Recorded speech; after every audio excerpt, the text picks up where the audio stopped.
はい、どうも、ジャルです。今週もエボにプレイ配信をしていきます。さて、今日のね、お品書きですが、昨日からね、どうやら一部のサーバーだけかもしれないんですけれども、珍しくね、うちのガラパゴス、よくガラパゴスになるうちのサーバーでも、始まりました、ヘカテの月相っていうね、イベントを、攻略していこうかなと思います。はい。ということで、前半で、その話をしていって、後半でね、いつもの、イベントの振り返りと、来週のイベントについてっていうところをね、やっていこうと思います。はい。ということで、実際にね、そのイベントのプレイをしていきますのでね、まだ来てないよっていう皆さんも、今度来た時にね、参考になるかと思いますので、はい、見ていってもらえたらと思います。こんなイベントがあるよというところね。はい、ヘカテの月相と、ヘカテの式典っていうね、なんか2つが、今来ていまして、こっちのヘカテの式典の方はね、これはまあ楽ですね。いつもの、ウィッシングとかいうね、やつですね。ただの後藤さん、コンジャルはコメントありがとうございます。初コメですかね。コンジャルはの挨拶を知っているとはありがとうございます。はい、こっちのね、はい、イベントは期間中に、30個集まりますよと。これね、期間中30かと思ったら、毎日でしたね、よくよく見たら。毎日30ということで、昨日30個全部集めて、今日もね、30個集めようとしていますということで。赤むいさん、こんちゃるは。ただのことさん、初めて、そうですよね、ありがとうございます。のんのさん、こんちゃるは、コメントありがとうございます。はい、このね、いつもの、アイテムを集めて、このウィッシングをすると、運が良かったらね、このエピック歴史の名称がもらえますよと。そうじゃなくても、何かしらのアイテムがもらえて、セカンドチャンスもあるよっていうやつだと思いますと。で、こいつ強いのかな、ちゃんと見てなかったわ。ステータス、1万6000だから、強めな感じで、防御が高め、女神像の担当官が超欲しい。この専用担当官すごい好きなんだよな。負傷兵の回復速度が10%アップし、素晴らしい。駐屯射撃兵と駐屯工場兵器の攻撃力、防御力が25%アップし、めっちゃ強いじゃん。これ欲しい。こういうね、専用機はね、持ってて損しないから、めちゃくちゃ欲しいですね。トリベラヘカテ。はい、目が白くて怖いでございます。きゅんまるさん、こんじゃるは。まさはるさん、こんじゃるは。コメントありがとうございます。長谷川さんもこんじゃるは。こんばんはだった。コメントありがとうございます。はい、ということで、このね、イベント、はい、資源採集から10、モンスター討伐から20ということで、私多分モンスター討伐からもらい終わったので、資源採集でね、10個集めなきゃというところ。今50あるんで、もう、ウィッシングしちゃおうかな。ウィッシング、ウィッシング。はい、将軍エキスポが、一番いらないですね。残念です。強化石はいいね。3、強化石。許す。鉄、嬉しい。鉄嬉しい。6M だった。賢者の石。もう何番あっても困りません。はい、ということで、多分ね、低確率だと思うんですけれども、ワンチャンがあるんでね、ぜひ、はい、皆さん忘れずに引きましょうというところ。これね、昨日今日だったので、はい、イベント来てる方はね、今日で終わっちゃうんで気をつけてください。ボーイチさん、こんじゃるは、コメントありがとうございます。はい。で、いつものね、セカンドチャンス、この銀色のやつでリワード引き換えがもらえますよ、と。式典コイン。えーっと、あ、2日間きっちりやると5個のアレースの地。アレースの地どうしようかな。私ね、今、秘宝ボックスが、あげたいんで、秘宝ボックス交換しよう。はい。皆さんね、足りないものを補ってもらえればと思いますと。あげたいものは取りましょう。はい。で、本体の方、ヘカテの月相というところで、これがね、昨日から、始まったイベントですね。はい。すべてのサーバーで始まったのかと思ってたんですけれども、なんかこのね、話をつぶやいてる方が多かったので、すべてのサーバーであるのかなと思ってたんですけど、なんかどうやらそうじゃなくてやってないサーバーもあるみたいですね。はい。なんか、あの知ってる限り、アグロッペだったり、文明の衝突だったり、このヘカテだったり、このヘカテもね、もともと別のサーバーでやってたっていうことはね、知ってたんですよ。はい。っていうので、なんというか、ちょっとずつ拡大してるのか、順繰りに増えていくのか、ちょっとわからないですけど、ちなみに、これね、私、なんか特に選択した覚えがなく勝手に上級にされてるんですけど、上級ね、難しいです。アーティスさんこんばんは。はい、とても難しかったです。で、どういうイベントかっていうね、やつがあるんですけど、はい、いっぱい書いてあります。いっぱい書いてあるんですけど、基本的にはソロです。ソロでやるゲームになっていますと。なので、いつものね、同盟レードがうんちゃらとかなくて、もうイメージ的には宝探しですね。宝探しイベントで盗賊出てくるじゃないですか。あんな感じで自分専用のボスモンスターが出てきますと。はい、このヘカテっていうね、このおばちゃんがなんかモンスターに変身するんですって。なんかそういうモンスターに変身して試練を与えてきますと。で、そいつらを倒していくと、ムーンライトトーチっていう、アイテム。もう名前多分どうでもいいです。交換アイテムです。はい、交換アイテムを、くれますと。で、そのね、当時どれだけ1回で集められたかっていうところで、このポイントランキングを競いますよという感じだそうで、これ見ていただくと分かるんですけど、はい、もうね、大体3桁ですね。はい、3桁サーバーばっかりのところにね、4桁サーバー混ぜんでくれっていう感じなんですけど、はい、はい、とりあえず、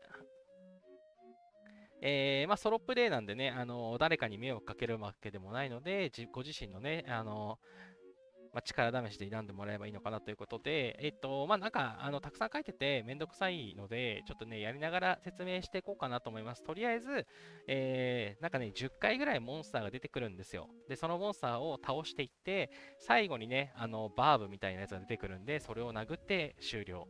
でも、倒せなかったらね、途中でゲーム失敗ということになりますと。ただこのさん、勝手になるけど、JAL さんならイージー選んで、兵種騎兵選んで、バフ左選択で多分クリアできそうですよ。あ、はい、ですね、まさに実は昨日それで、クリアしてます。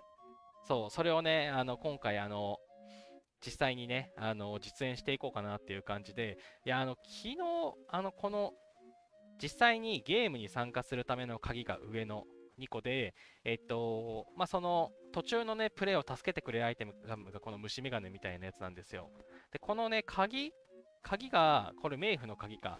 この冥府の鍵っていうやつが、昨日だけなのか、今日ももらえるのかが微妙にちょっとね、記載からわかんなくて、多分、活躍度でね、もらえるやつだったので、やれるとは思ってたんですけど、一応ね、そう、昨日攻略しといたんですよね。はい、冥府の鍵130、違う、80のところと、110のところかな。はい。でね、もらえます。あ、としおさんこんばんは。はい。ちょっと待ってくださいね。12時間スピードアップ忘れないうちに取っとこう。はい。で、そう、実はね、昨日も一応攻略はしていたんですけれども、これがね、めちゃんこ難しくて、一応ね、クリアして、私は、こんな感じで、ニュース済みムーンライトトーチということで、およそね、1回あたり、昨日も2回やったんですけど、1回あたり600いかないぐらいかな。600とか600いかないぐらいのアイテムがゲットできますので、今日もね、2回クリアできれば、きっと、ね、1800を超えるので、このマリア・テレジアってやつがね、もらえる予定ですというところで、ここをね、もらうとこやっていこうかなという感じですね。はい、上振れしなかったら、1800いかないで2回やることになるんですけど、多分ね、1回で2回やります、きっと。はい、ちょっとね、ある理由があって、多分2回一気にやるんですけど、それはちょっと進みながらね、一度にいっぱい話すとちょっと大変なので、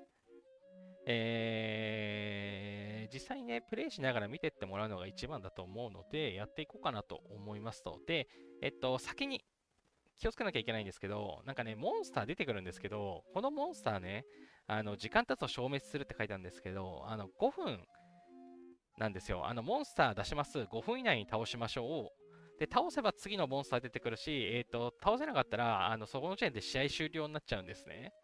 ということで、あのまあもう、なんというか、千本ノックのごとく、はい。どなたかが確か千本ノックみたいな表現をされてたんですけど、はい。千本ノックのごとくね、5分以内にモンスターを倒していかなければいけませんと。いうことで、ゲームが始まってから、セッティングをしているようじゃ遅いので、今ね、このうちにちゃんと、このギアとかのね、調整をしておきましょうということで、基本、モンハンです。最後はね、バーブ攻略みたいな感じでレイヤーで戦うんですけど、基本はモンハンなので、部隊定員アップと、騎兵セットでね、構成をしておきます。で、さらに、相手ね、マジめちゃんこ強いんで、この属州都市の、これじゃない、属州都市の攻撃が欲しいので、私ね、通常はこの再試リワード付きの1にしてるんですけど、PVP とか対戦特化のね、2番にして、属州都市の攻撃、属州都市を参戦することで火力をアップさせる、これをね、有効にしようと思います。アビリティを変更。はい。で、さらに、気をつけなきゃいけないのはこのエンブレムですね。エンブレムは当然モンスターセット。で、防衛じゃなくてね、殴りに行くので、全部殴り用の、エンブレムに、統一しました。はい。といったところで、おおよそここまでで準備完了ではなくて、さらにここから、やんなきゃいけないのが、いつものこの辺ですね、全兵士の攻撃力、防御力、兵士 HP。はい、この辺もね、使っていきましょうと。はい。さらに後からね、違うアイテムを使っていくんですけど、まずこの3つでとりあえず OK。さあ、ヒドラ4っていう数字が、ものが見えたので、これには出させてもろて。あれ、私、アクティブな部隊は2体だけだ。はい。そう、ゲーム始まったら1部隊はね、モンハンで使うんで。さあ、一通り準備が整いました。私がね、モンハンで使うのは、よいしょ。はい、一番右に設定してあるこのモンハンセットですね。カエサル、真田幸村。で、騎兵、T13 の騎兵をセットしてますという形。T14 のね、騎兵はね、今まだアップグレード中で、まだ30万いかないぐらいしか持ってないので、これがね、アップグレード全部終わってればね、もうちょい楽なんですけど、はい、まあまあ、その辺は、はい、来月以降の話になるので、さあ、それでは、準備ができたので、ここからやっていこうと思います。で、ここからがね、結構スピード勝負、かつ、まあ、なんていうか、ゲーム特有のね、流れみたいなのがあるので、はい、そこもね、見ていこうと思います。さて、じゃあ、やっていきましょう。ヘカテを召喚。はい、このね、鍵、この冥府の鍵ってやつがね、あると、1ラウンドやることができますということで、それがね、なんか消費するとか何も書いてなくて分かりづらいんですけど、このヘカテを召喚ってやると、冥府の鍵1個消費してゲームが始まります。さあ、じゃあ、押していきます。GO! はい。でやると、こんな感じ。自分の黒月のヘカテとかいうところで、はい、なんかしないけどね、マップにね、出てくるんですよ。もうなんかせっかくだから、いや、これね、アップにするとね、あれなんだ。広い方がいいから。はい。で、ここにね、モンスターは姿を消すってなってると思うんですけど、こんな感じでね、カウントダウンしてるんですよね。はい。まあ、よくあるやつです。盗賊とかにも出てると思います。はい。5分間です。はい。これ5分以内に訪問しなければいけませんと。なんかさっきなんか喋ってたので、もう一回見れるのかな出てきた。水晶玉があなたの帰る道を予言し、月明かに照らされて、その姿をうんちゃら、ちょっと長いよ。はい。読めません。何これ切り替えるたびに言ってること変わる、受ける。はい、はい、どうでもいいでしょう。はい、こいつね、こいつは訪問するだけです。凡人よ試練を受ける準備はできているということで、このタイミングで冥府の鍵消耗数だな。はい、じゃあ、スタミナ使ってね、訪問していきます。はい、今ね、およそ50キロぐらいなんですけど、そう、このね、今いる場所の、半径50キロぐらいのところにね、いろいろ出てくるようになるんですよ。はい、今これでゲームがスタートしました。はい、で、ここからね、探すんですよ。こうやって探すんですけど、これがね、5分以内にちゃんと見つけなきゃいけませんと。はい。出してる人いますね。はい。これを探していくんですけれども、あれなんかさっきあったのにまたいるぞ。なんかバグってない？さっき訪問しなかったっけ？すでに訪問済みだよな。はい。で、モンスターが出るはずなんですけど、モンスターが出てるかどうかがすぐに見当たらない。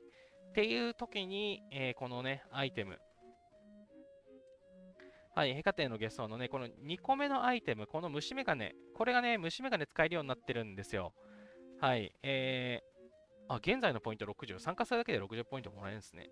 はい、モンスター姿を消すということで、ここでもね、カウントダウンされてます。ゲームが始まると、この絵が変わって、イベントページの絵が変わって、これも4分以内にクリアしろよというところでね、カウントダウンが始まっていて、このね、虫眼鏡がある数だけ見つけてくれます。この進むって押すとね。あ、いました。はい、ここ。もうごちゃごちゃしてますね。はい、この自身の化身、かまいたちということで、ここにね、はい、私専用のモンスターが出ていますと。はい、他の人が出してるやつはね、こんな感じで選べないので、宝探しの盗賊イベントと一緒な感じですね。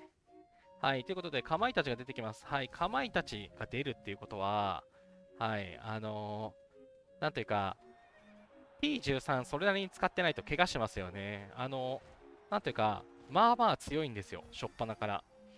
これがね、私が上級だからなのかどうかがちょっとわかんなくて、勝手に状況に割り当てられてたんで、中級とかだったらもうちょっと弱いモンスターなのか。はい、このね、モンスターが、このかまいたち以上が大体出てくるんですよ。はい。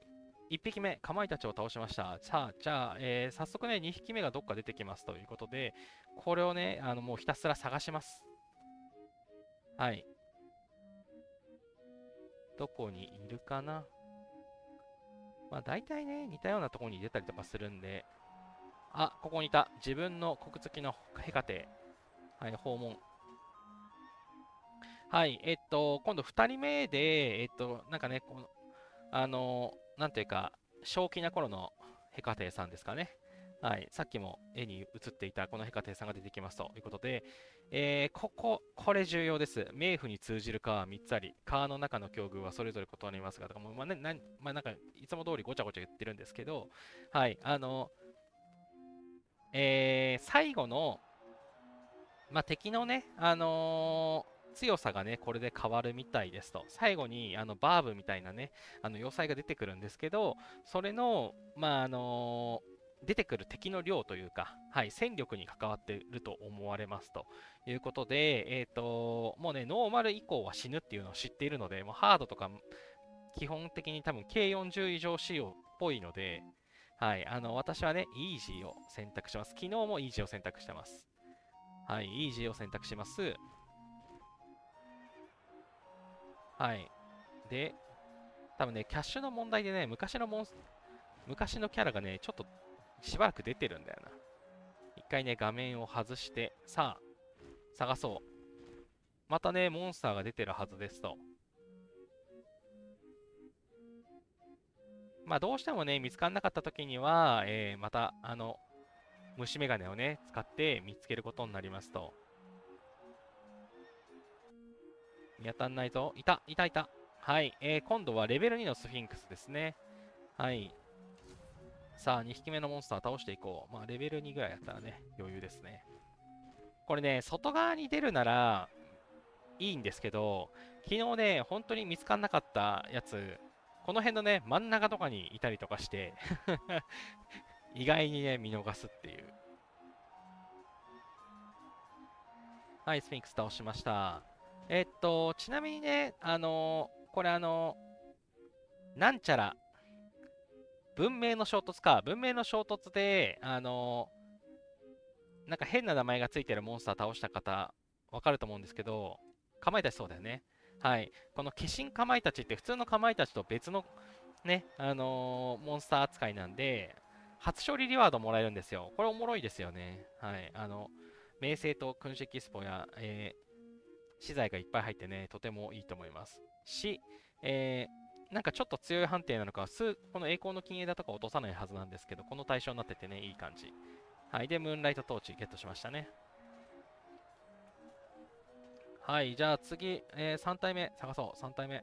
どこだ？前のキャッシュが残っとる。3体目。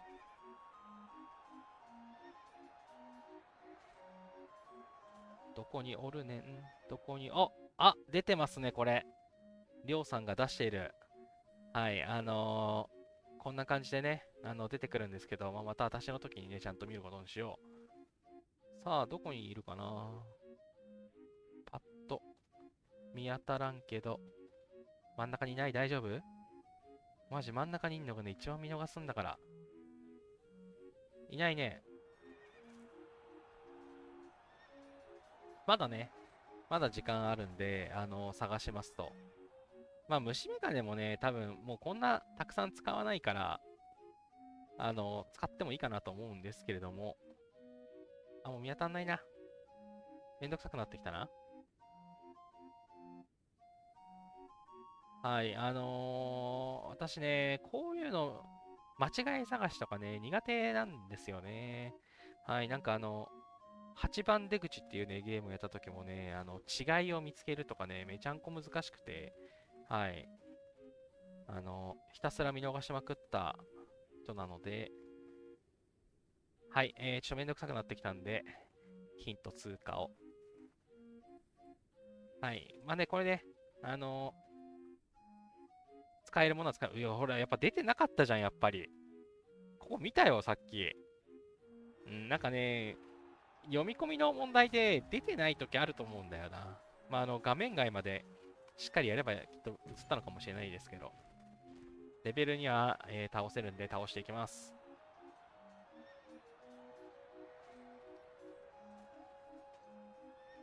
はい。で、1部隊は余ってるんで、ヒドラに出したい。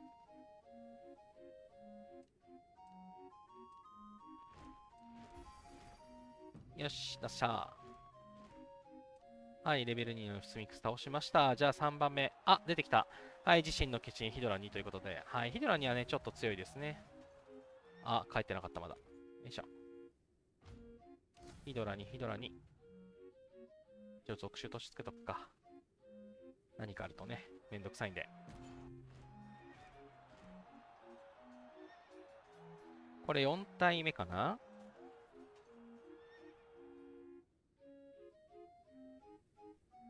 はい、ヒドラ2を倒す。はい、今度は、すぐ出てきましたね。これも助かる。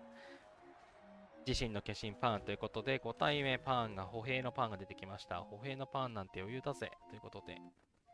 はい、ゴー。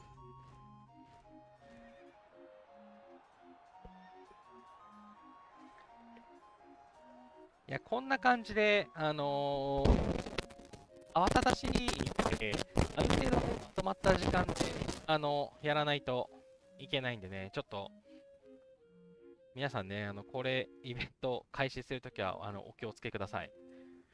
はい、で、今ね、ヘカテの月相ポイントリワードとか言ったということで、500ポイントを獲得し、以下のポイントリワードを取得しましたということで、今ね、連絡が来ましたと。はい、受け取るってやるんですけど、はい、2000ジェムですね。これ何かっていうと、はい、さっきちゃんと見てませんでしたが、このイベントランキングっていうところにね、実はこのポイントのゲージがありますと、よくあるゲージですね。はい。なんか、250もらったっけ？はい、250、500、750、1000、1250というところで、このキリがいいね、数字の時に、このリワードがね、もらえるようになっています。はい。なので、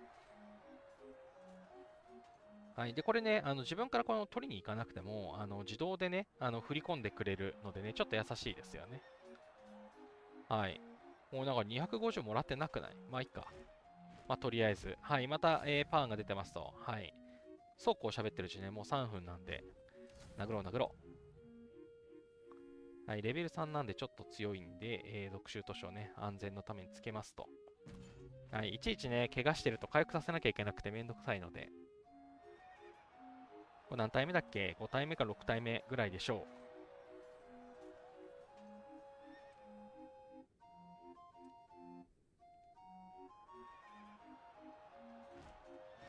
う。はい、倒しました。さあ、次はどこに出た？そろそろこっち？あ、いるね、やっぱり。あー、今度、騎兵のパーンか。まあ、射撃のパーンじゃなかったら倒せるでしょう。はいはい。ゴーゴー。これね、スタミナめっちゃ使うんですよね。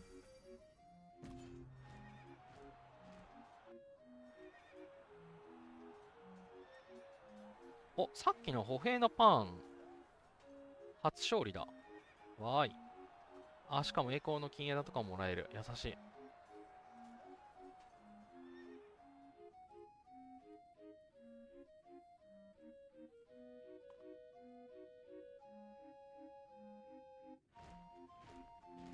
はい、無事。負傷ゼロ。うん、こいつも初だよな。わーい。君主エキスポ3万。さあ、そろそろね、またね、ヘカテさんがね、人間の姿でそろそろ出てくる頃かなと思うんだけど、人間の姿のやつはね、最初の1人と、その後途中で3回ぐらい確かに出てくるんですよ。いないな。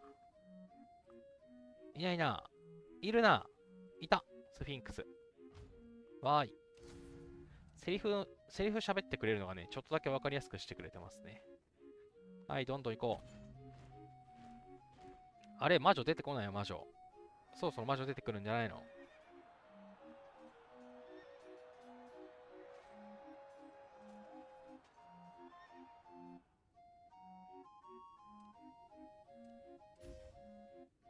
あ、研究マックスになってる。後であげよう。はい、あ、出てきた。はい、自分の三日月のヘカテということで。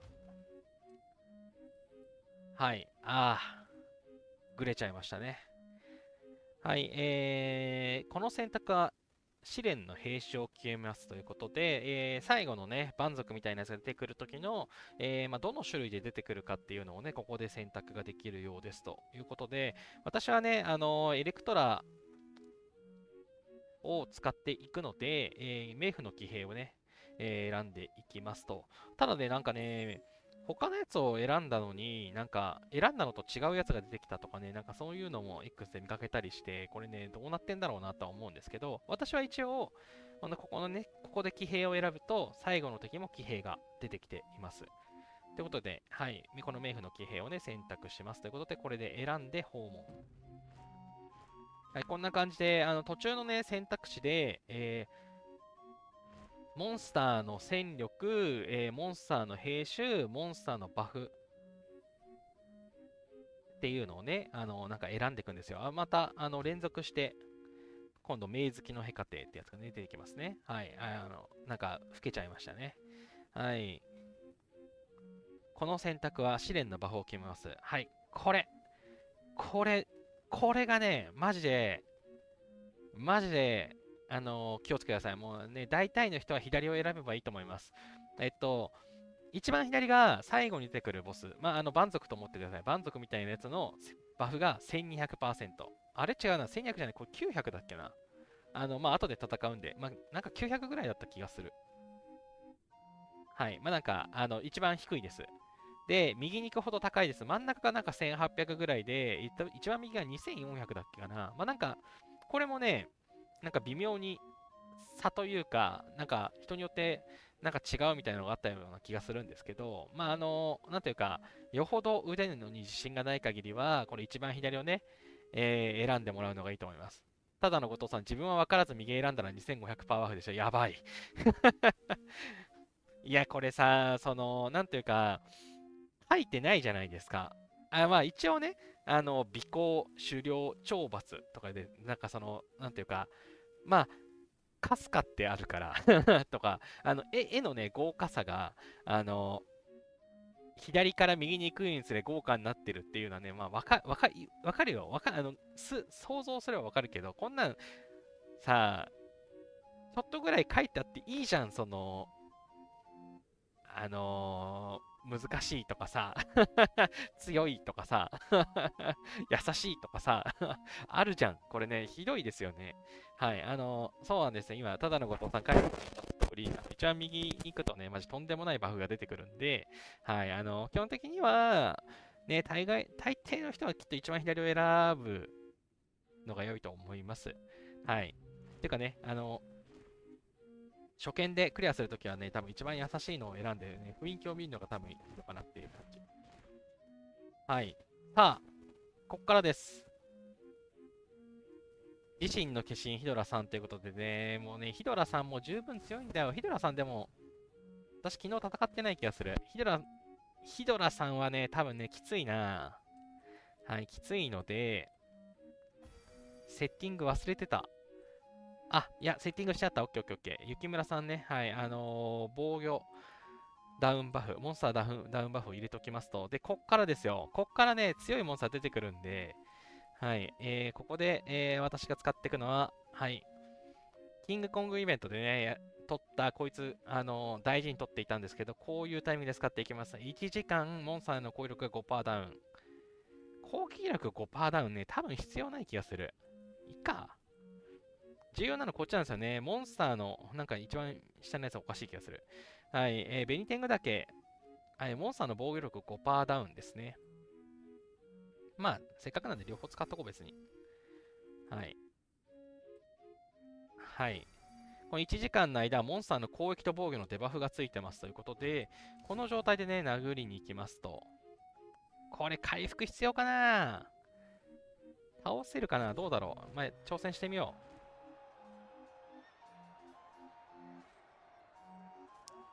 怪我しちゃう？できれば無傷がいいんだけど。ヒドラさんって戦ったことない気がすんな。あー、怪我するね。あ、でもまたヒドラさんが出てくるのか。ヒドラさんが出てくる分にはね、全然。ですね、昨日ね、ヒドラ4が出てきたんですよ、マジで。えぐかった。本当にえぐかった。いや、ヒドラさんなら全然、なんかちょっとしか怪我しなかったし。殴る殴る。わーい。はい、ぶん殴ります。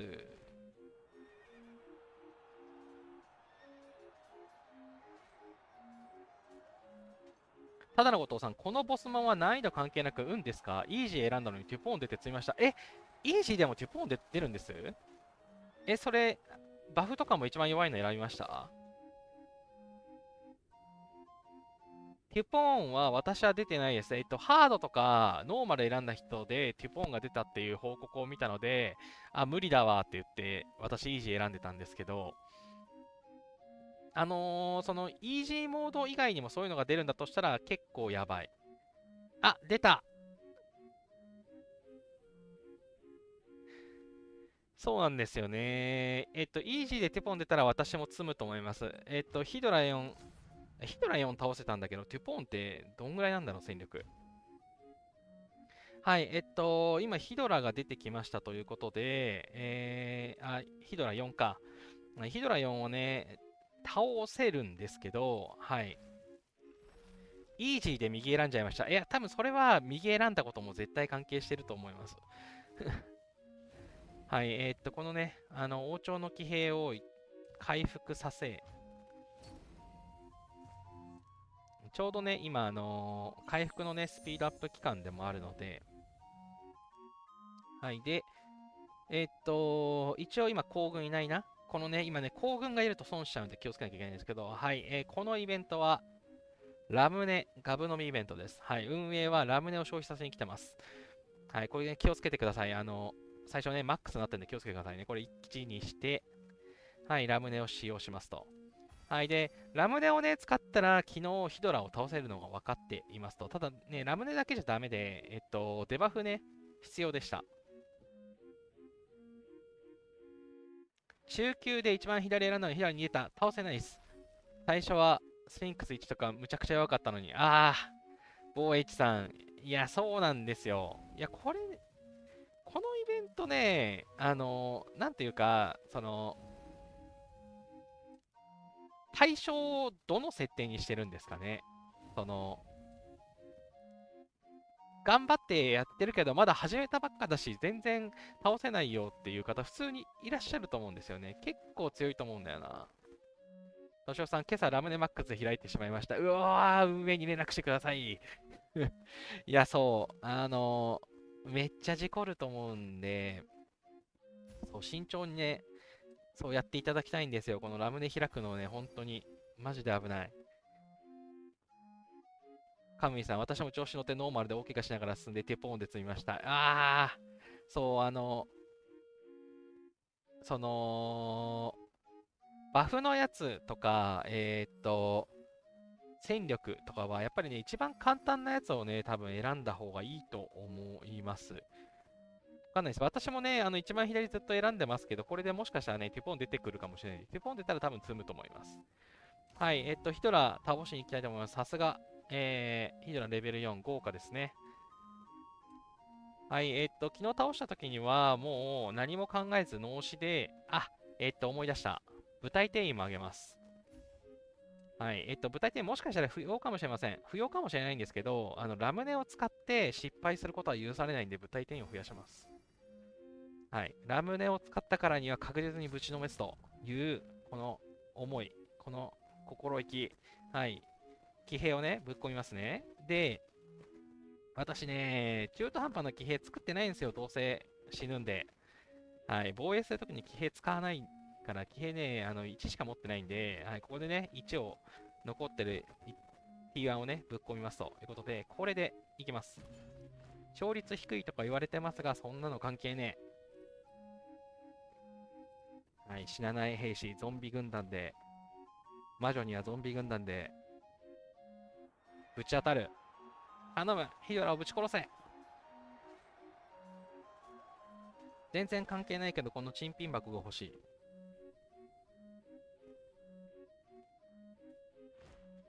ラムネ様々。うわ、出たよ、スフィンクスレベル5。ボイスさん、時間内に倒せず失敗、再度挑戦します。いや、そう、これね、きついんですよね。もうほんとね、最初に準備して臨みましょう。マジできつい。はい、スフィンクスレベル5もね、倒せないです、通常。通常倒せないんで、はい、ラムネですね、ここは。はい、あんまりね、ラムネ使いたくないんですけど、エピック将軍には変えられない。ちょっとね、エピック将軍欲しいので、はい。さあ、ラムネ1個使用します。はい、これで、このスフィンクスをぶちのめしに行きます。はい、ヒドラ4よりは弱いっぽいですね。倒せる確率がなんか中みたいな表示になってましたね。はい、なんか適当にラクダ騎兵ぐらいを入れて、はい、余った枠はね、はい、スカウトキャバリー全開で、ゴー。スタミナが足らない。頼む。はい、で、せっかくなんで、行軍が1個余ってるから、軍備箱と珍品箱がありますが、私的によりおすすめなのは、軍備箱かな。レースの地とかだいぶレアだしな。よし。まあ、この2つ両方とも取りに行くんですけど。はい、倒しました。はい、レベル5化身スフィンクス倒しましたということで。いやさ、これね、私、その、計35になって、軍を広げて、かつ、担当官のね、豊臣秀吉とかもスーパーとかにして、で、多分通常より部隊定員がちょっと多めなんですよ。っていうのがあって、なんとか倒せるようになりましたけど、これ多分1ヶ月前、2ヶ月前にこのイベント出てたら倒せてない気がするんですよね。ほんとね、なんかきつすぎる。宝探しイベントもそうだったけど、なかなかほんと大変なイベントが増えて。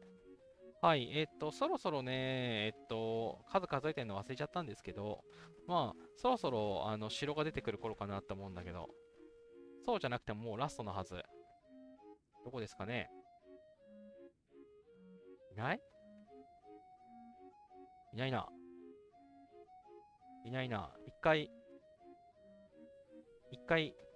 マップ切り替えてリフレッシュするか。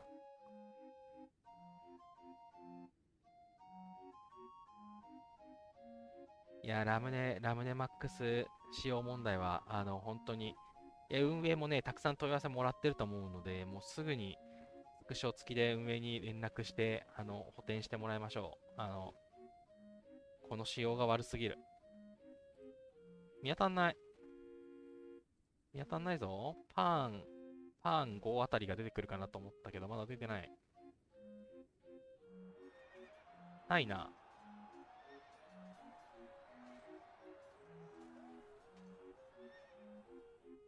ないですね。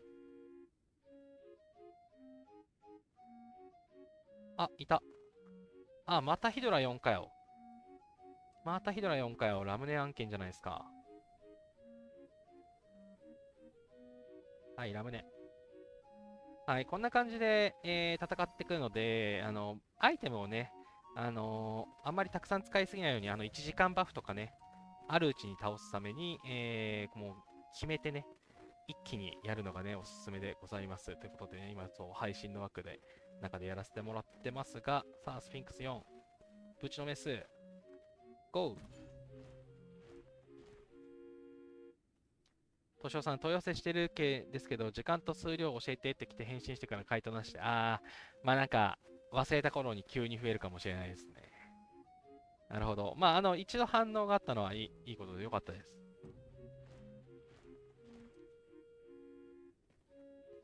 比較的、その件の対応は早いと聞いているので、一度反応があったのであれば、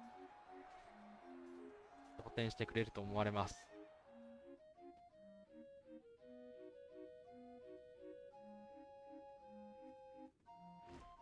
おい、ヒドラ、化身の4倒しました。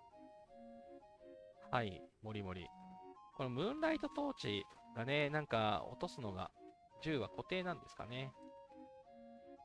はい、そうこうしてるうちに一応イベントがね、イベント、あれ500ポイントのやつしか来てないんだけど、もっと稼いでるよ。どういうことですか？はい、そろそろ出るはず。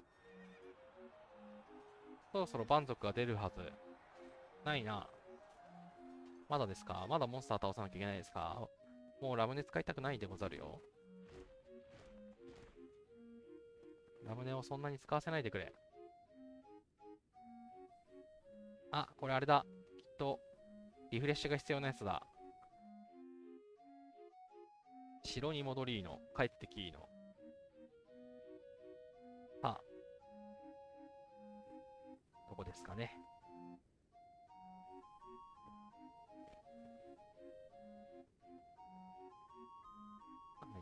このね、探すのが、まあまあ時間かかるので、もしね、PC からやる人は PC からやるのがね、おすすめですね。こうやって探すのが早いので。なんか、違った。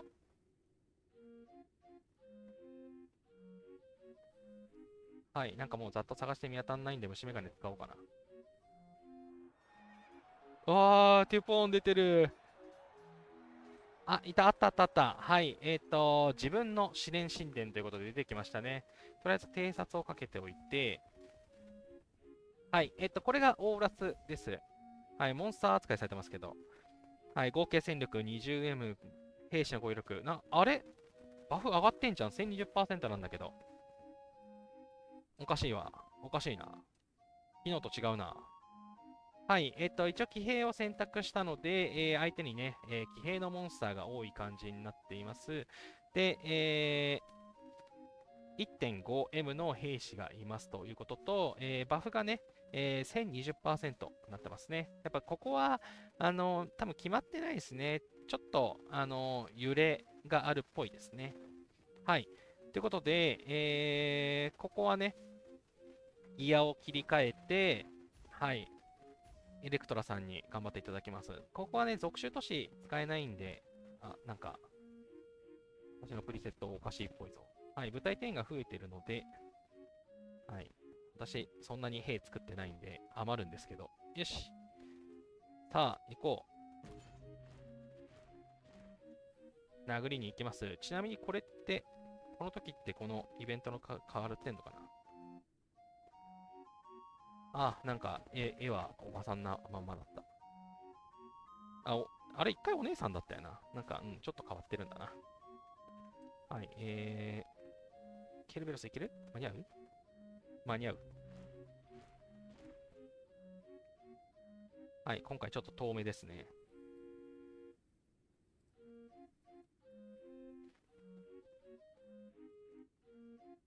さあ、ラスト。これでね、1ラウンド終わりです。なんか多分モンスター10体ぐらい倒します。まあ途中で、3回の選択が迫られます。で、最後にこの出てきたこの神殿を倒すと終了。ということで、ここまで終わるとですね、はい、まずこの結果です。私は687の戦力の損失ということで、はい、おかしいですよね。相手の試練神殿 20M って書いてあるのに、戦力 86.1M 損失してるんですけど、はい、マジ適当な表記いい加減にしてほしいですね。はい、負傷兵9900、離脱兵398ということで、私ね、工場兵器離脱兵に行くようにしてるので、まあ、こうなってますが、はい、一応ね、死んだのは、まあ、射撃とかをちょっと失ったなぐらいで、まあ、大きな損失ではありませんと。はい。ということで、こんな感じで倒しました。で、ここまで終わるとね、あ、750ポイントになりましたねっていうので、リワードが入ったのと、さらにこれ、はい、ヘカテへのゲストイベントで1つのラウンド完成しました。本ラウンドで合計以下のポイントを獲得しました。640嬉しいな。あれ ?640?640 っていうことはもう交換できるんじゃないか？あれ交換できないな。あ、ポイントとね、統治数はね、別に、イコールじゃないんでね。はい。ということで、バフがあるうちにもう一回やらせてくださいということで、ちょっとね、ここからちょっと退屈になっちゃうかもしれないんですけれども、はい。こんな感じで、1ラウンドが終了しました。ここからは、ボンボコボンボコいこうかなという感じで、はい。すぐに見つからなかったら、リフレッシュしてすぐに見つからなかったらあれにしよう。虫眼鏡使っていこう。はい、スフィンクス。倒す倒す。討伐討伐。はい、王の花道。なんかクリアしてる。ああ、一生懸命。はい。スタミナ、もう今日だけで2571使ってますね。ほんとあっという間に消える。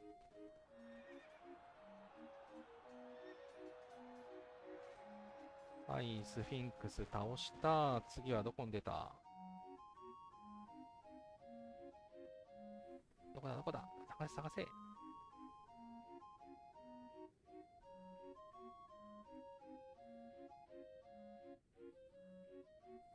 喋ってるやつは見当たんないな。リフレッシュしよ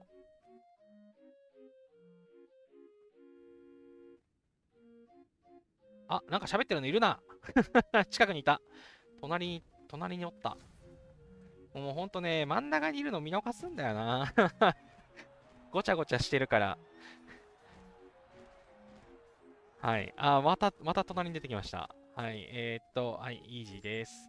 はい。もしかしたらね、ワンチャンノーマルとかいけるかもしれないんですけど、皆さんコメントしてくださってるように、後半で出てくるボスめっちゃ強いので、あれより強くなったらね、ちょっと絶望しちゃうので、はい、もう私はね、もう、今回はもうずっとイージー騎兵ノーマル、イージー騎兵、あとなんか尾行みたいなやつでいいです。はい。十分ポイントね、もらえると思うので。はい。ということで、はい。ガンガン殴ってく。この辺はね、大したことないんでいいんですけど。さてさて。パン倒した。はい。今度レベル2、歩兵パン。いいよいいよ。調子いいよ。お、1000ポイント獲得し。はい。結構ね、ジェムが稼げるので、なかなか倒せるといいイベントなんですけどね。はい、倒せないのが多いから困っちゃうんだよな。そう、こういう宝探しイベントもそうなんですけど、いや、まあ、宝探しイベントっていうか、このイベントがまさになんですけど、総合力をめっちゃ解いてきていますよね、これ。モンスターを倒せるようにしろよっていうのと、PVP もやれるようにしろよっていう、なんか両方何でもできるようにしてねみたいなのをね、なんか運営は求めてきてる感じがしますよね。この前の文明のなんちゃら、文明の衝突みたいなやつもなんかそんな感じだったと思うんですけど、あれもね、モンスターハントとかでポイントを稼ぎ、でもラウンド進んだらその後に待ってんのは、戦場ですみたいな感じで。あれ、なんかシーズン1みたいになったけど、シーズン2来んのかな。よくわかんなかったな。シーズン1とかラウンド1とかいろいろ書いてあって、わけわかめだったけど。はい、順調ですね。どんどん殴る。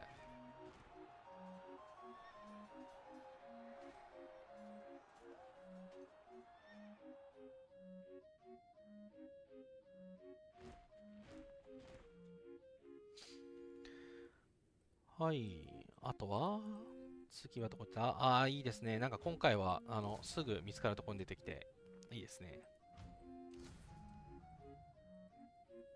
まあ、レベル3も別に怖くはないけど、一応ね、属州都市を引き連れて殴ります。はい。ちなみに、昨日のね、ログは保存してるんですけれども、はい。昨日はね、昨日の城のバフはね、976とかだったんで、さっきとやっぱちょっと違いますよね。で、昨日もレベル5のスフィンクスとか、レベル5のパーン、レベル4のヒドラが出てきて、はい。えぐかったですね。通常は戦わないです。これ、ラムネ使わずに試したんですけど、1.5M とか損失してね、ちょっときついなってなってました。資源をね、消費するのがだるいですよね。はい、目付きのヘカテ、危ない危ない危ない。尾行。ボーイチさん、またヒドラ2が出たので失敗。ヒドラにも強いからな。なんとかね、あれこれさっき選ばなかったっけ。訪問済みだよね。なんかバグってるわ。一回戻ろう。はい。ちょっとね、もう少し多分強くなってからじゃないと、このイベントがきついんじゃないかなと思います。このイベントは、まあまあな、そのレベル、強さを求めてきてるかなっていう感じがします。はい。ちょっと、いや、これ K35 でもクリアできない人いるんじゃないかなって思うんだけどな。どうなんだろうな。はい。私の同盟でも、もう、イージーのやつでもモンスターが倒せませんでしたっていう方、ラムネをね、ちゃんと集めてる人とかじゃないとさ、無理じゃんってなるし。あれ、これ、訪問済みってなんだけど、何どういうこと？大丈夫ですか？とりあえず、虫眼鏡使っちゃおう。いるじゃん。えなんかバグってる。やば。他の選べってこと？怒られてる？射撃でいくよ。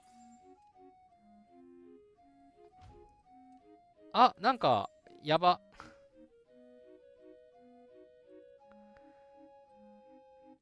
としおさん今やりましたが、同じくヒドラ2が出て倒せず。なんと、ヒドラ2、鬼門ですね。SE さん、こんばんは。ヘカテまた開催しますかね？コメントありがとうございます。どうなんでしょうね。いや、他のサーバーでは複数回開催していたので、きっと開催するんじゃないかなとは思っています。はい、というのも、この三日月ストアを見る限り、このかけらがね、15個しかもらえないじゃないですか。全部いけない人ってこれを交換するしかないと思うんですけど、はい、これ貯めとかないとできないってことになるはずなので、で、このムーンライトトーチってなくなっちゃうやつなので、はい、このイベント中にね、クリアする必要があるはずなんですよ。さて、これね、私ね、バグりましたね。ヘカテイさん、一回行ったのに、また出てきて、訪問済みですって言われて、これね、困ったな。スクショ取っといて、運営に問い合わせ案件な気がする。参った。はい、また開催されるかなと思います。だから、それに向けて、強くしておく。次までにもっと倒せるように、次はより高いレベルを選べるようにっていうのをね、やるのがいいのかなって感じがしますね。はい、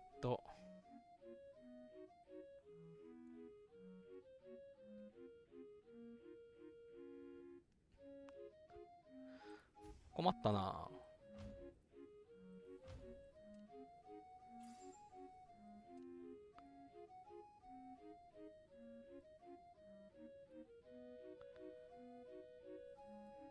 はい、とりあえず、えJAL の、JAL の戦いはここで終了したようだなんだけど、とりあえずエピック出そう。マジきつ。悲しい。これ、一回、マップに、マップじゃなくて、城に行きます。この状況で虫眼鏡を使います。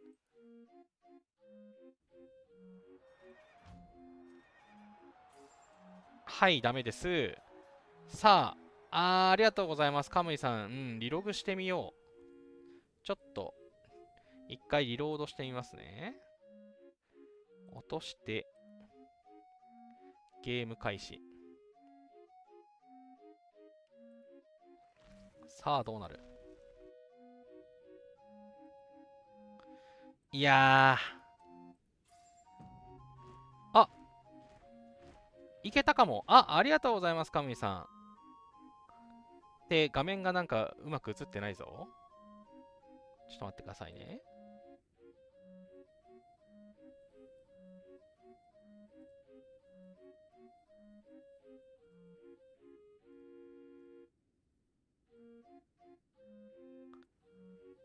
はい、再起動したら、いけました。危ない危ない。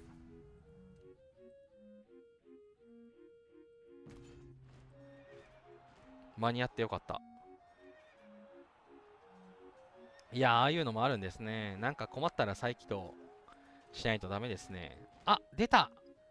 自身の化身スピーディーゴブリン。こいつ、マジいい名前してるよな。スピーディーゴブリン。ゴー。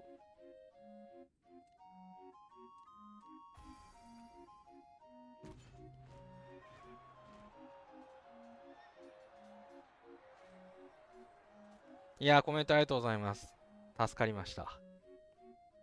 そう、配信中だからどうしようかなと思ったんですけど、やってみてよかったよかった。はい、スピーディーゴブリン。そうか。スピーディーゴブリンね、面白いんですよ。これね、イベント出てない方もいらっしゃると思うので、昨日のロゴを見るとね、あれなんですけど、残したよな。これだ。はい、初めてレベル7スピーディーゴブリンを倒したので、8勝リアードを受け取りました。いいですね、これね。運営の遊び心を感じます。珍しい。名声7777、君主キスポ77,777っていうね。はい、ラッキーセブンだそうで。はい、レベル7、スピーディーゴブリン。はい、これね、出たら必ず倒しましょう。まあ、1回目だけですけど。名声7000もらえるの普通にめちゃんこ美味しいけどな。なんなんこれ。素晴らしすぎる。はい。さあ、スピーディーゴブリン倒しました。次。はい、虫眼鏡は無駄に2つ消費してしまった。いた、パーン。射撃のパーンだ。射撃怖い。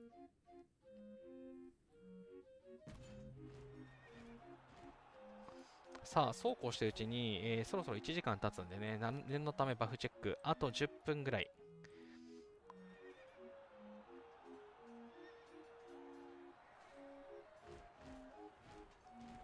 はい、レベル1ヒドラ。まだ、最初のね、方はね、大して強いのが出ないんでね、助かりますね。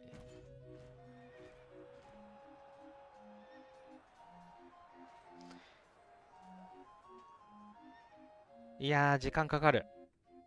まあ、時間かかるけど、なんか、あの宝探しイベントよりは、個人的には楽で好きですね。いや、出るモンスターがもうちょい優しければかな。イージーがイージーじゃないのはね、良くないと思うんだよな、マジで。その、参加券さえないやんみたいなところあるからな、このイベント。強すぎ。なんか見当たんね。探そう。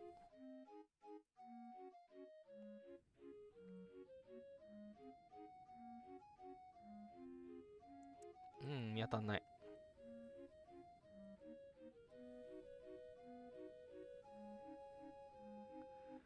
見当たらない。リフレッシュしても見当たらないぞ。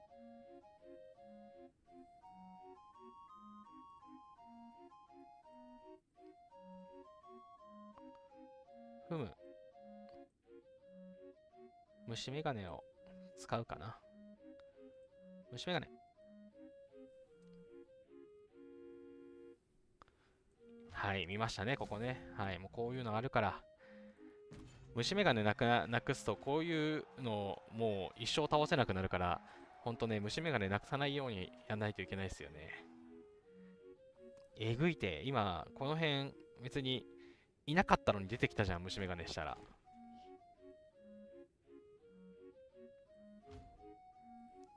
はいはい、スフィンクス、スフィンクス。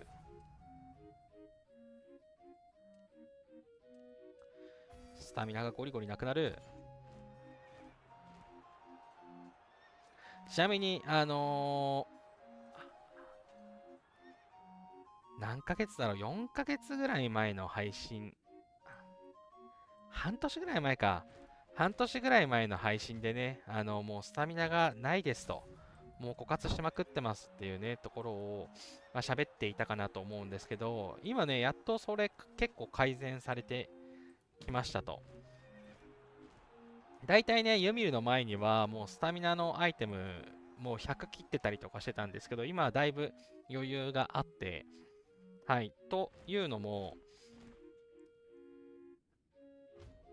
はい。これも選んだ気がするけどな。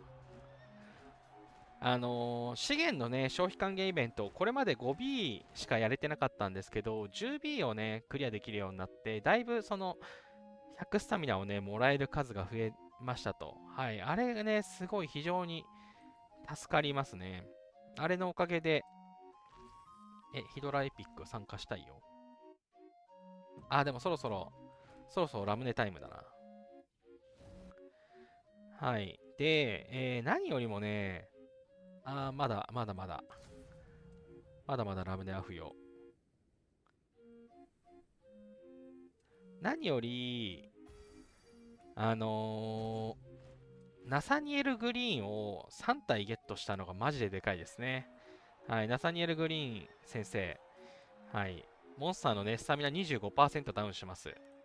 はい、彼はね、今3人いるんですけど、これのおかげで、はい、実質スタミナね、25%アップしてるんですよ。で、さらに、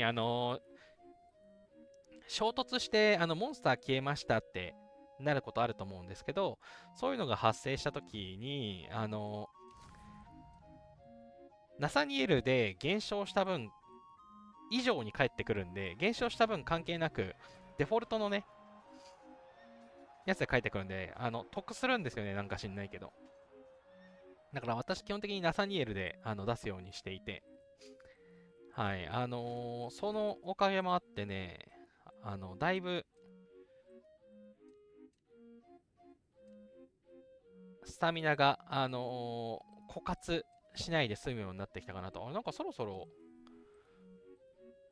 終わりじゃないの？まだ戦う？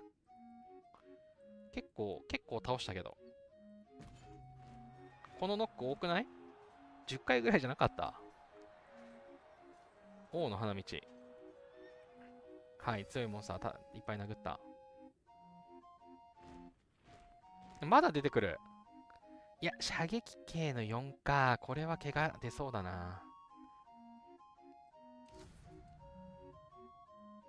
中表示やもんな。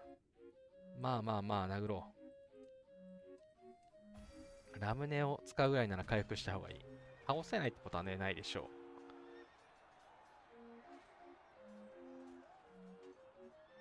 う。頼むよ。そろそろ火力バフ更新か？4.3円も損してる。痛いんだけど。悲しい。痛い痛い。はい、次は回復する。とりあえず先に回復するか。リフレッシュも兼ねて回復しに行こう。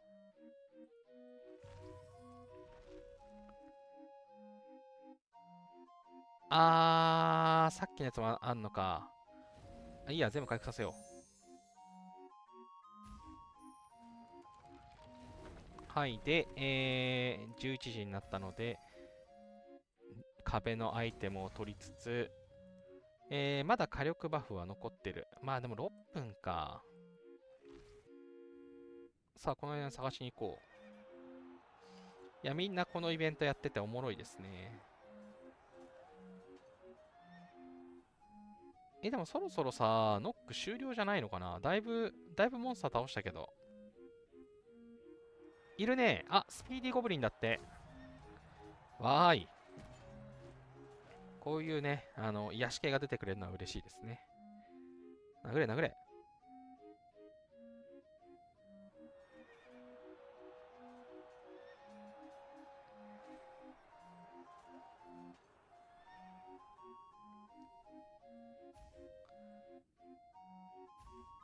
祝福しろ。おい、スピーディーゴブリン倒しました。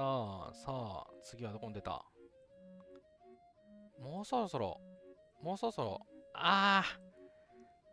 強い。まあ、レベル4なら。あれレベル4ってラムネ必要だっけ？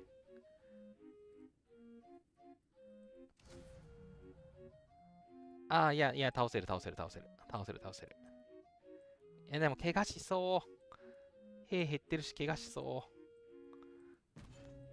まあ、いっか。回復のスピードアップ使おう。今回復中のやつ、もう一回終わらせよう。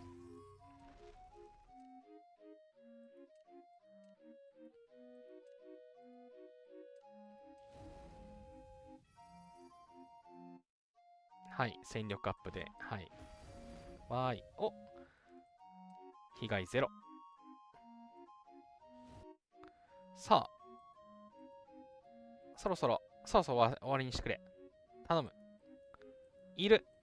パン、騎兵。はいはい。勝てないことはない。怪我待ったなし。ゴー。もうそろそろバフがなくなるね。まあこのバフはいっぱいあるんで、リフレッシュしよう。1時間以内に終わるかと思ったけど、無理でしたね。まあ一番重要なのは、この、ね、デバフとかのこの貴重なアイテムがね、効果があるうちに終わらせるのが重要なので、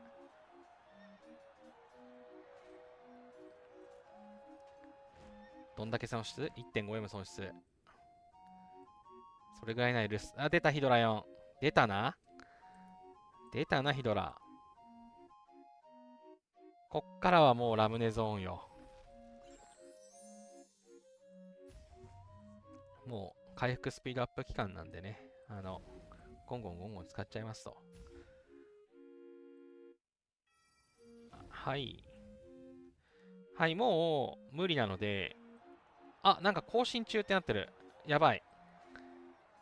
ラムネの無駄遣い。そう、これね、皆さんね、気をつけてくださいね。よく起こる事故なんですけど、ラムネを使いました。こいつを殴りに行きますって言って、行軍が走らせてる間に、こっちのね、部隊がね、先に戦闘すると、ここにラムネ適用されるんで、はい、次の戦闘がね、からになっちゃうんで、もうラムネするときには、殴りに行ってるね、行軍をね、出しておかないことがね、おすすめですね。事故を禁止するために、事故を防止するために。はい。でもヒドラヘピック参加したくて参加しちゃいました。はい。ということで、倒し終わりましたので、これでもう安全。投手のバフ、ラムネ。ゴー。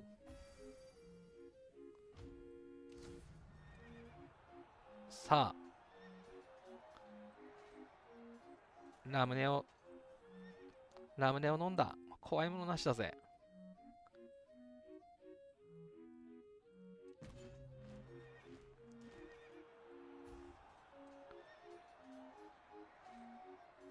部隊定員も、まだ上がってるままだね。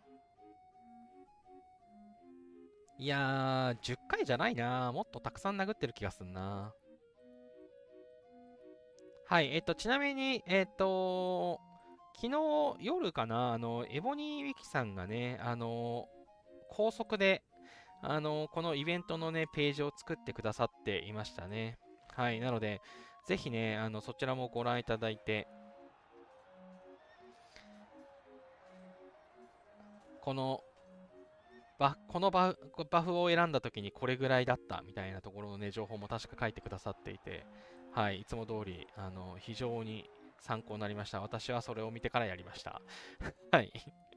なのでね、なんとなく雰囲気は今回の配信で分かっていただけたかなと思いつつ、数値的なところはね、ぜひ、エボニーウィキさんをね、ご覧いただくといいのかなと思います。はい。ほんとね、いつもね、助かっております。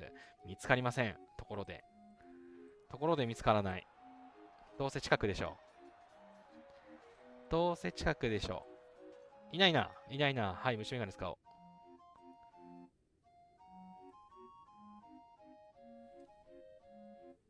どこよ。うわ、出たよ。いなかったやつ。はいはい。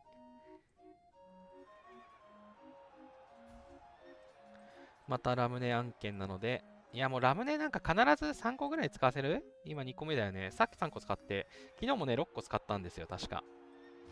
まあ、ちょうどね、今、ラムネを交換できるイベントが来ているので、まあね、またラムネを補充するしかないですね。はい。とりあえず、おまじない的に埋めて。こう。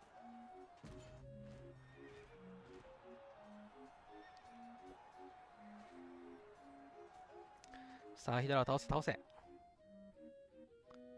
そろそろファイナルラウンドをしようよ。頼むよ。頼むよ。城出てこい、城。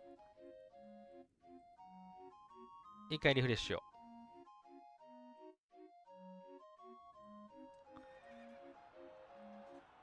ヒドラ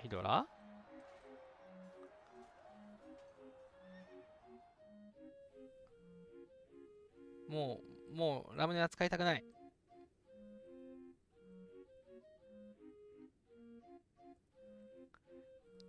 青い飲み物でドーピングなんかもうしたくないんだ。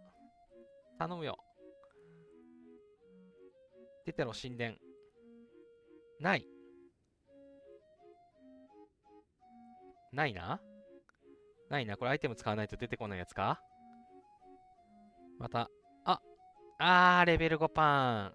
射撃兵、無理ですね。ラムネ案件です。いや、やっぱね、ラムネ3つくらい使わせに来ますね。そういうことでしょ。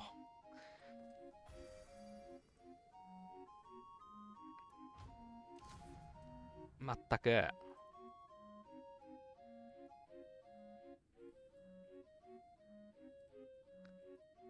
ラムネ。でもエピック将軍が欲しいから、まあもうエピック将軍ね、交換できそうなことはさっき確認したんですけどね。まあ、せっかくなら、リワードをいっぱいもらいましょう。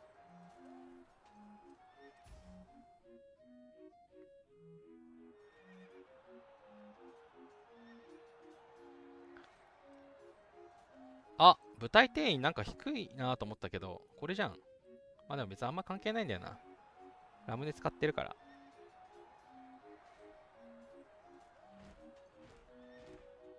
負けてる。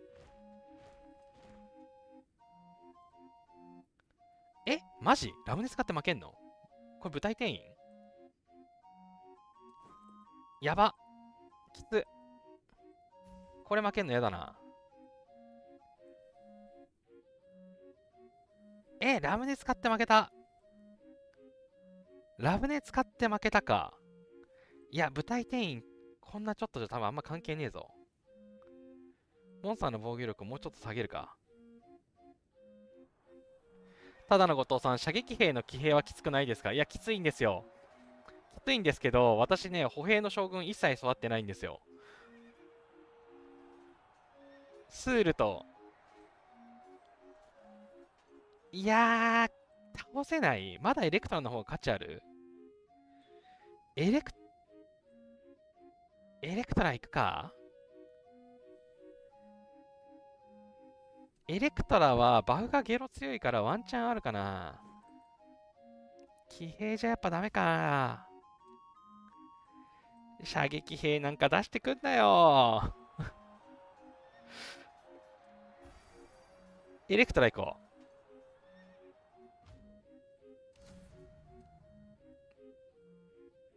頼むよ。レイヤーは不要です。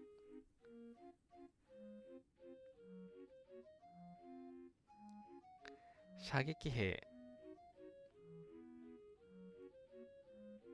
イヤー不要だよな。不要だよな。まあ、とりあえず一番強いので埋めてやってみよう。これダメだったら、ジャルシの冒険はここで終了だな。射撃パーンか。こういうの出してくんのね。歩兵な。いや、T13 のね、歩兵とか射撃兵、そんな作ってないんですよね。もしやられた時の戦争でネガティブポイント増えちゃうから、兵作ってなくて、まだ。頼む。ラムネの力を見せてくれ。はい、無理でした。うわー。まあ勝てないな。ただのお父さん、射撃1425パンの T14 が182万でパン5負けました。あー、なるほど。ありがとうございます。じゃあ絶対勝てないです。はい。ということで、私はパンレベル5、射撃には、絶対勝てないということが分かりました。神殿いけないじゃん。はい。ジャルシュの冒険ここで終わりましたね。ただ、やっぱりね、トゥポンは出てこないですね。出てこなかったです。まあ、運なのかどうかはわからないんですけど、まあ、やっぱりね、その途中で出てくるモンスターも、選択肢に少しね、関係してるような気がします。あー、消えちゃいました。はい。ジャルシュの冒険はここで終了です。くそー、最後ラムネ2つ損した。はい。で、ただ、このね、イベントって、まあ、また来るとは思うんですよね。途中もちょっと話したんですけど、このトーチは、イベント終了後自動で消えてしまいますって書かれているんですけども、虫眼鏡、これね、これ書いてないんですよ。ということで、貯めておいて、なんていうか、今強いモンスター、さっきヒドラ2を倒せないっていう話があったと思うんですけど、ヒドラ2を倒せない方は、もう今回スルーして、このね、冥府の鍵を貯めておくことをお勧めします。これを貯めておいて、とか言いつつ、次のイベントの時にね、消えたらマジで申し訳ないんですけど、はい、イベントモンスターを倒せないイージー、一番左を選んでるのに倒せないっていうことは、多分このイベントまだきついということで、次復活するときにかけて、一回ね、温存をして、その強くなったときにチャレンジする。で、その時に多分消えてない可能性がワンチャンあるので、はい。消えるやつって、終了後消えますって書かれてるんですけど、これ書かれてないんですよ。なので、ワンチャンあると思うんですね。はい。なので、今倒せないのに無理をするよりは、ワンチャン希望をかけて、スルーして残しておくっていうことをね、お勧めします。はい、ということで、私の、最終的なポイントはね、2015でした。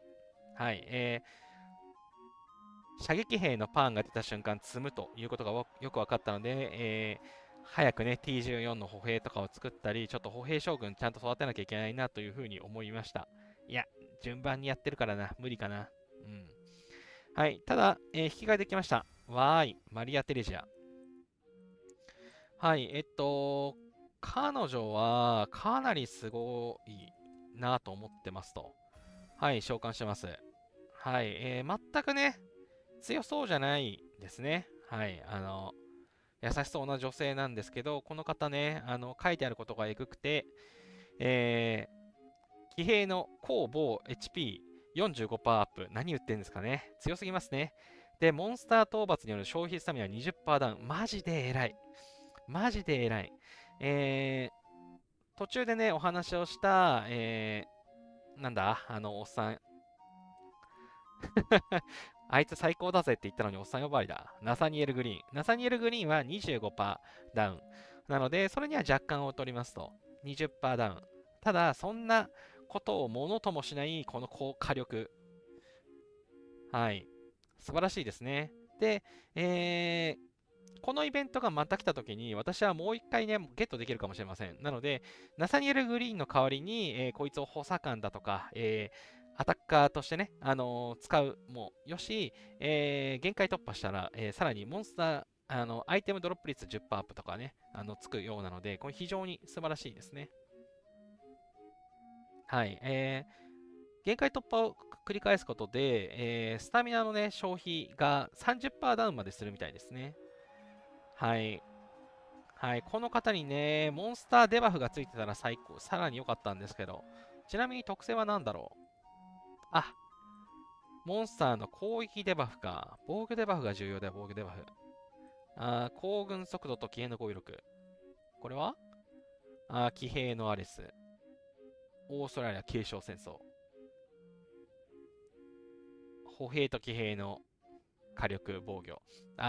じゃあモンスターデバフはついてないんですね。はい。で、はい、マリア・テレジャーさんね、めちゃくちゃ欲しかったんですよと。で、この欲しかった理由なんですけれども、はい、私、メイン将軍はカエサルです。カエサルがね、もう星が3まで行っていて、もう星4まで行けますと。はい、アレスの血が足りません。で、ここで、はい、彼女をね、設定するんですけど、なんと、スキル競合しないんですよ。はい、これやばくないですか？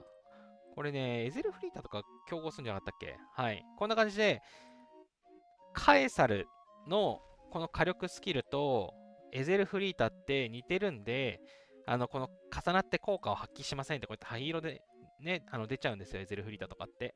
でも、なんか知んないけど、はい、この方、マリア様見てますね。はい、光ってます。スキルがね、競合しないんですね。なので、このモンスターの攻防 HP、45%アップっていうのがね、そのまま発揮しますと、これマジでやばいですね。この辺の騎兵の対モンスター HP とか、防御ついてるんですけど、それでもこの子、力を発揮するので、非常に素晴らしいです。デバフの目的で、普段ね、私、真田幸村をセットしているんですけれども、もうなんか真田幸村じゃなくて、こっちでもいいかなっていう、単純にあれがいいですよね。スタミナが20%ダウンがね、めちゃくちゃいいので、はい、ということで、強いモンスターとかね、ギリギリ倒せるモンスターとか、そういうのが出てきたときには、真田幸村を使って、マリア・テレジャーを通常補佐官にしようかなと思いますと。で、真田幸村はね、属州都市の、ここにね、設定すれば、普通に効果を発揮するので、私、最近1個取ったのに、ここに1個付け忘れてましたね。はい。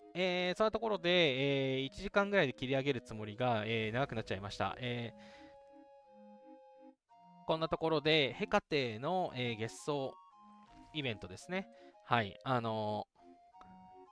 私は3週、3ラウンドクリアして、最終の4ラウンド目は途中で、敗退となりました。はい。余ったね、この215個のトーチはね、あの今、私が続婚のこの宝蔵の巻の宝箱の交換に使おうかなと思っています。はい。損しないね、組み合わせで交換していこうかなと思っています。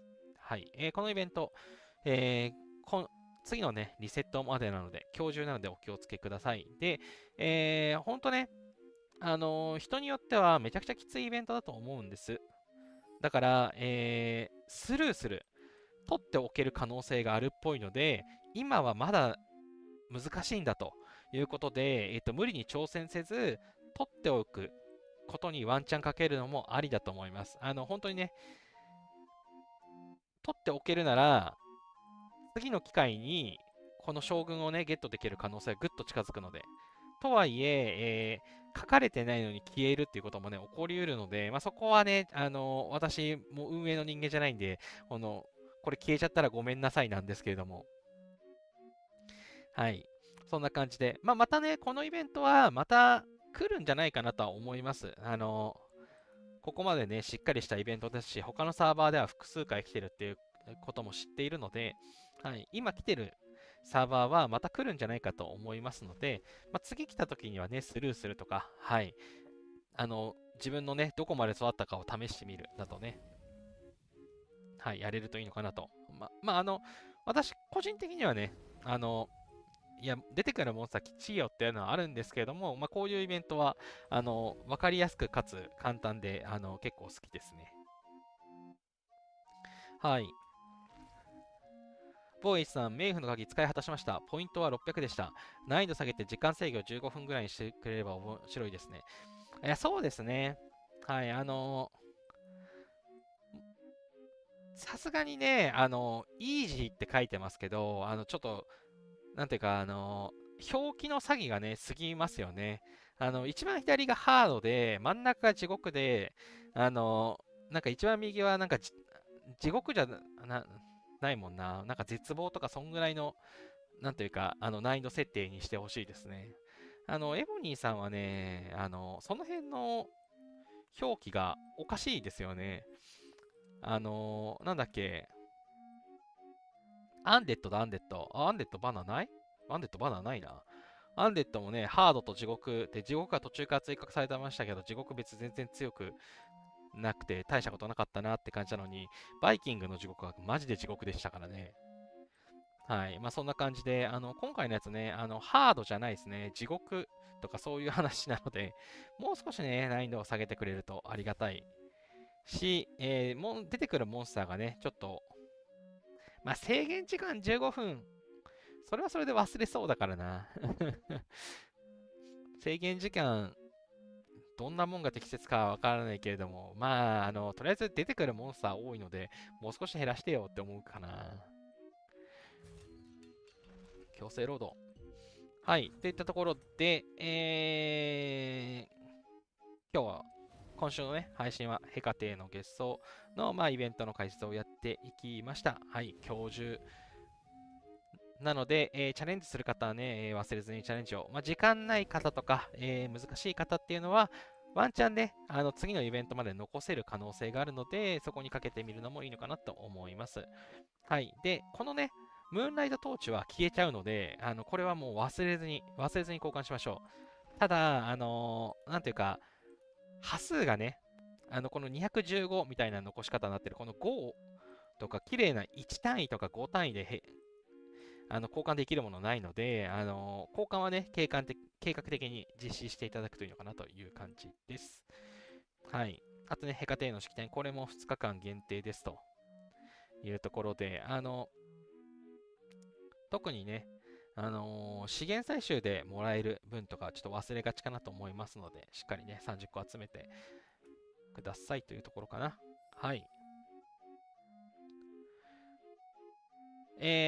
そんなところで、はい、今日はね、ラムネをガブ飲みする配信でした。はい、では、ここからですね、いつも通り、先週のイベントの振り返りと、今週のイベントのところを見ていきたいと思います。はい、ということで、その前に、定点観測。定点観測、切り替わりのタイミングでやろうかな、終わりにやろうかな、悩ましいですね。はい、今週のね、戦力はこんな感じですということで、技術戦力を、ガリガリ上げてますね。前回 22M ぐらいだった気がするんですけど、今回はね、軍事研究めちゃくちゃしまして、上がってます。あと、将軍とかもね、ブーディカを限界突破したので、ちょっと上がってるかなっていう感じ。あとはね、はい、資源の生産量も上がっています。はい、鉱石だけじゃなく、石材も、3M 以上になりましたね。はい。で、これ何が変わったかって言いますと、真珠の刻印ですね。はい、長期イベントでジェムの消費還元が入ってきたので、今まで貯めてた刻印をぶっ破しましたということで、このすべての資源の生産力を、5まで上げたので、18.5% までバフがついてますという感じです。はい、あとはね、この1、2、3と最後、ここ4上げての10のレベルのこの毒神のバフかなを取りに行こうかなと思っています。はい。まあ、なかなかね、この刻印の重血の結晶が集まらないんでね、大変なんですけれども。はい。ここが上げたところかなっていう感じ。はい。では、イベントセンターから見ていこうと思うので、画面を切り替えようかな。よいしょ。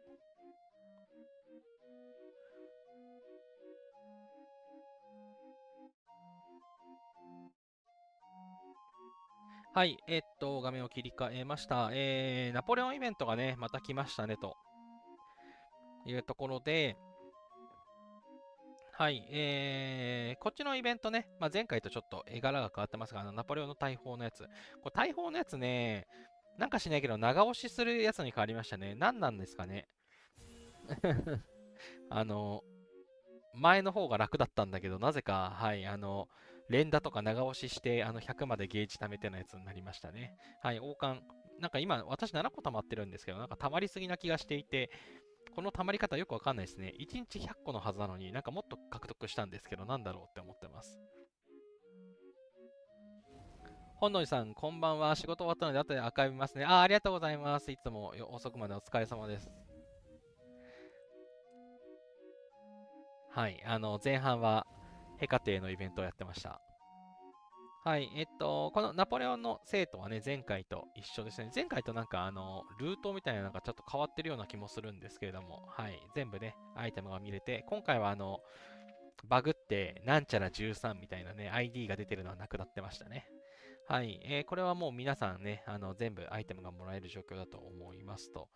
で、この王冠をね、毎日大砲をぶっ破すると、この王冠をゲットして、この王冠は、ここの、アイテムをクリアできますということで、今、期間中ね、全部交換すれば、すべて交換できるみたいな感じだったと思います。はい、私これ交換してなかったので、これ交換しよう。はい、で、まあいいでしょうと。で、帝国カーニバル、これがね、前回とちょっとイベントが変わってますが、前まであったカーニバルイベントですね。はい、ナポレオン銀貨810、ナポレオン金貨10っていう持ち方している。ナポレオン金貨って何もらったんだっけ忘れちゃったな。まあ、とりあえず使うか。メリットソード。はい、これパッケージ購入でしかもらえないはずなんですけど、私何も購入してないけどもらっていて、確か多分何かのイベントでもらったと思いますね。はい、ナポレオン銀貨もこれも使っちゃおう。はい、はい、ナポレオン銀貨はね、私もこれね、全部回収終わりました。資源採集200分の200、モンスター討伐600分の600ということでね、この期間中の取れるやつ私も取り終わっちゃったんで、もうやることはないですね。他の人が6600まで上げてくれるといいなという感じ。で、この控え室はね、忘れずに交換しましょうということで、さっき使ってしまったラムネを即補充します。はい、忘れないうちに今補充します。はい、他のところはね、後で見ていこうかなと、後でゆっくり選ぼうかなと思います。はい、強化石とかも欲しいし、はい、多分ね、全部交換できるんじゃないかなっていう感じですね。はい、メリットソードも、これはね、スーシエのスキンだとか、なんか、セレモニーシンフォニーみたいな、なんかちょっとおしゃれですね。音楽なやつがゲットできたりとかするみたいですが、基本的にはね、無課金的にはあんまり関係ない、あのこの辺のたくさんのやつはね、交換できないやつなので、まあ、今一番集めたいやつをね、集めようかなと。ネロがこんなとこにいる。場違いじゃね。はい。10個なんか持ってるので、宝蔵のマキャンジャン、多分これを交換します。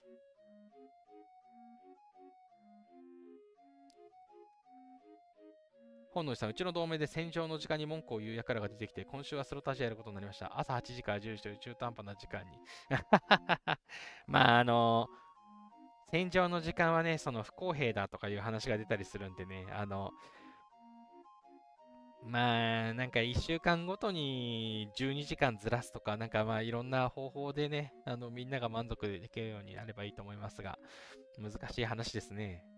朝8時から10時はきついですね。在宅勤務とかだったらサボっちゃいそうですね。マサールさん、嫁さんがイージー出ました。終了。嫁さんがイージー出ました。終了。で、なんだろう、多分イージーでめっちゃ強いの出たってことかな。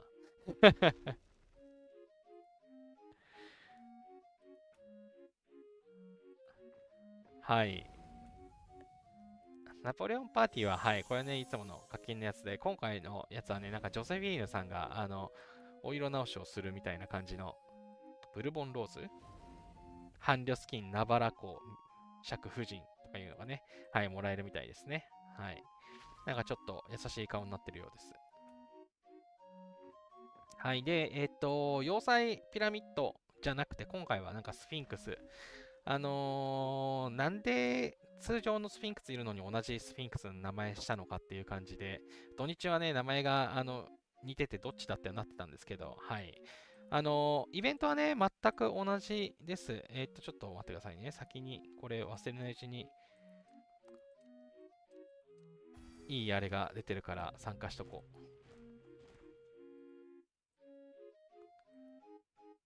う。わーいわーい。ヒドラはね、君主経験値がもらえるからなるべく参加したいんですよね。よし。マサハルさん、ヨルムンです。あ、ヨルムンは、ヨルムンガンド出てくんの。イージーできつい。それはきつい。それは終了ですね。16も出てくんのか。私もね、フェニックスは出て、フェニックスは倒せるんですけど、ヨルムンは無理な気がするな。イージーでも出てくんのか。情報ありがとうございます。はい。やっぱね、モンスターを倒せるようになれということですね。えぐすぎるて。はい。エジプトの絵の遠征は以前にやった要塞ピラミッドのイベントと全く同じです。昔のね、配信で解説していて、その URL の載せてなかったので、はい。後でね、概要欄に貼っておきます。前のイベントはここで見れますっていうのをね、X にはポストしたんですけれども、はい。私はね、今251メガということで、ちょうどね、半分来ました。500までね、完走したらおしまいにしようかなと思って、一応今10位にいるんですけど、はい。多分、ランキングは目指さないです。まあ、結果的に最終日までね、頑張って、これね、月曜日のリセットまでなんですよ。いつもより1日ね、イベント短いので、まあ、前回の要塞ピラミッドもそうだったんですけど、イベント期間11日間あるうちの最初の10日間なので、月曜日に終わっちゃうんですね。はい。で、私、もう本当にギリギリ最終日とか、その直前になんとか 500M 到達っていうね、予定なので、まあ、運よく順位に入れるかもしれないし、まあ、入れなそうなならなかったら頑張る気はないですっていうね。はい、そんな感じでございます。はい、500だけ取ろうかなと。なんか気づいたら、上の人とかはだいぶ伸びてるし、いろんな人に抜かれてきてるので、はい、全然、はい、頑張る気がないです。はい、500だけ取りたいです。はい、ただね、同盟のスコアランキングは 7.2B で1位になっていまして、まあ、もしかしたらね、同盟ランキングリワード1位のね、チームにはこのスフィンクスが14日間もらえるということで、同盟全員もらえるんでね、欲しいですね。はい、一番欲しいのは、かけら次戦、宝箱、制服ですね。はい、文明装備が足らない民としてはこれが一番嬉しいので、はい、これが欲しいですね。はい、まあ、これはね、3位までに入れば、まあ、一応もらえるので、はい、きっともらえるでしょう。エネゴリさん、1位いけます。エネゴリさんがってことですよね。ぜひ頑張ってください。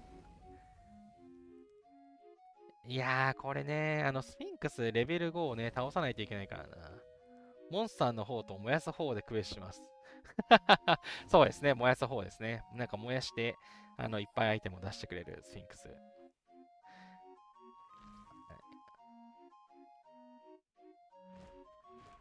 いやー、これね、レベル5、レベル5を倒すのがちょっと厳しいんで、はい、これもね、これも、早く T14 増やさなきゃなっていうのをね、思わせさせられるイベントですね。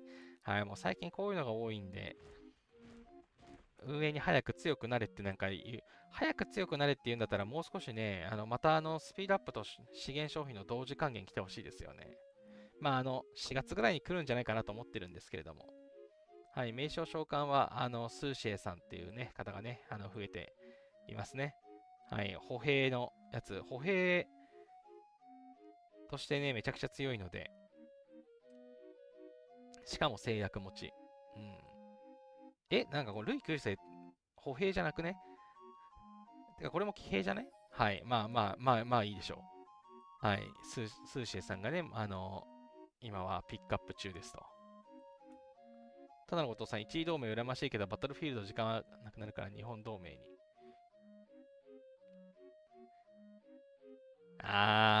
そう。私も、戦場の時間第一優先ですね。はい。やっぱね、戦場にコンスタントで出ないと、やっぱリワードが全然変わってきちゃうので、戦場に参加できる同盟をね、優先しちゃいますよね。まあ仕方ないかなとは思いました。1位同盟は1位同盟でね、リワードも美味しいので、悩ましいところではあるんですけれども。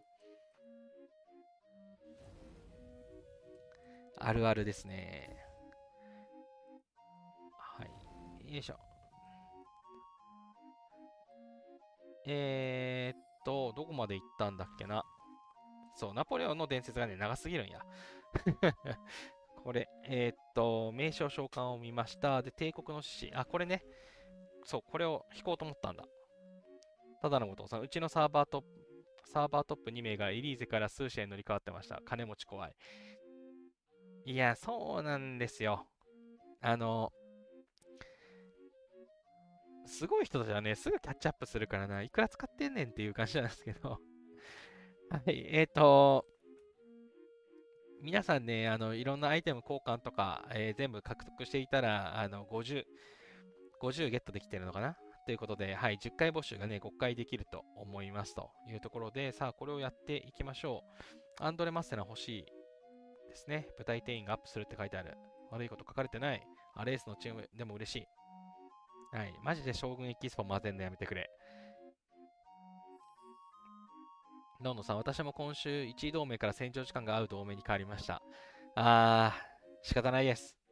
仕方ないです。戦場は大事です。はい、そこで、たくさん、なんというか、PVP を経験するのいいと思います。あれですよ、移籍した同盟を1位にすればいいんですよ。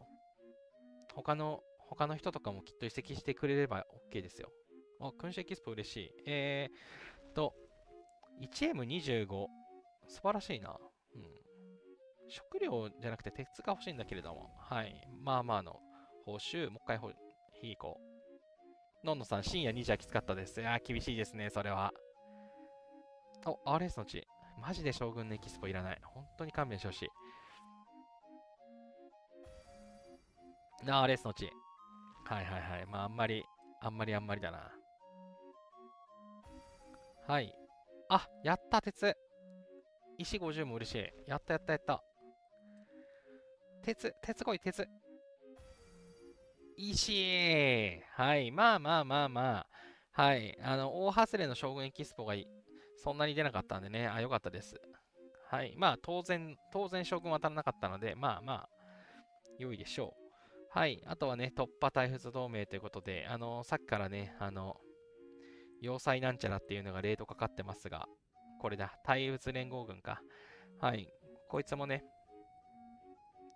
ルーンがもらえるやつを、出してくれるので、なかなか美味しいので、参加するといいのかなっていう感じがしますっていうので、ついでにどんどんラリー乗っちゃおう。はい。対仏連合軍と戦ってるとね、このスムースバーっていうのがね、多分めちゃくちゃ集まると思います。私もなんか一気に50ぐらい増えて、はい、こまめに使っています。ルーンストーン箱とかね、もらえるんで、はい。ガンガン使って減らすといいと思います。はい。で、ナポレオンの伝説はこれで終了で、重要なのはこのナポレオンの試練ですね。はい。これね、日本時間で優しくない時間帯です。3時から7時、多分難しい方多いと思うので、11時から15時、このね、時間、はい。皆さんね、起きた後、寝て起きた後のこの11時から15時の間、この短い間、お昼休みとかにね、なんとかぜひ上級試験ね、参加してください。きっと、前半にね、頑張ってくださったぜとかが、また答えをね、公開してくれると思うので、はい。この初級試験のね、答えとかも結構、教えてくれてる方とかいらっしゃったと思うので、はい、X とかでね、はい、私はよくララさんにお世話になっておりますが、はい。これまでは、なんか最初の1週間が前半戦で、残りの3日が後半戦みたいな感じでしたけど、今回はなんか5日と、5日と6日でなんか分かれてますね。はい。なので、なんか上級試験に当たるのは早いなと思いましたが、一応ね、これまでの傾向的には、上級試験前半戦、後半戦、時間謎に分かれてますが、問題は一緒だったという感じなので、はい、後半にね、情報が出揃ってからやるのがちょっと有利かなっていう感じ。はい、みんな同じ問題でしたね。はい。まあ、もしね、ここで、この5日目のところで、なんか問題個人ごとにバラバラだよみたいなことがね、もし起こったとしたら、11日覚悟して臨まないといけないですね。はい。まあ、きっとそんなことはないかなと思うんですが、はい。皆さん、上級試験ね、ジェム山分けされる素敵なイベントなので、ぜひ参加しましょう。はい。で、戦争の女神の祝福。はい。これね、今回も来ていますということで、毎日受け取ってるかなと思いますので、多くは喋りません。はい。宝探しイベントがまた来ました。これ私まだ1回もやってなかったんで、こっちやっていこう。はい。今回で3回目かな。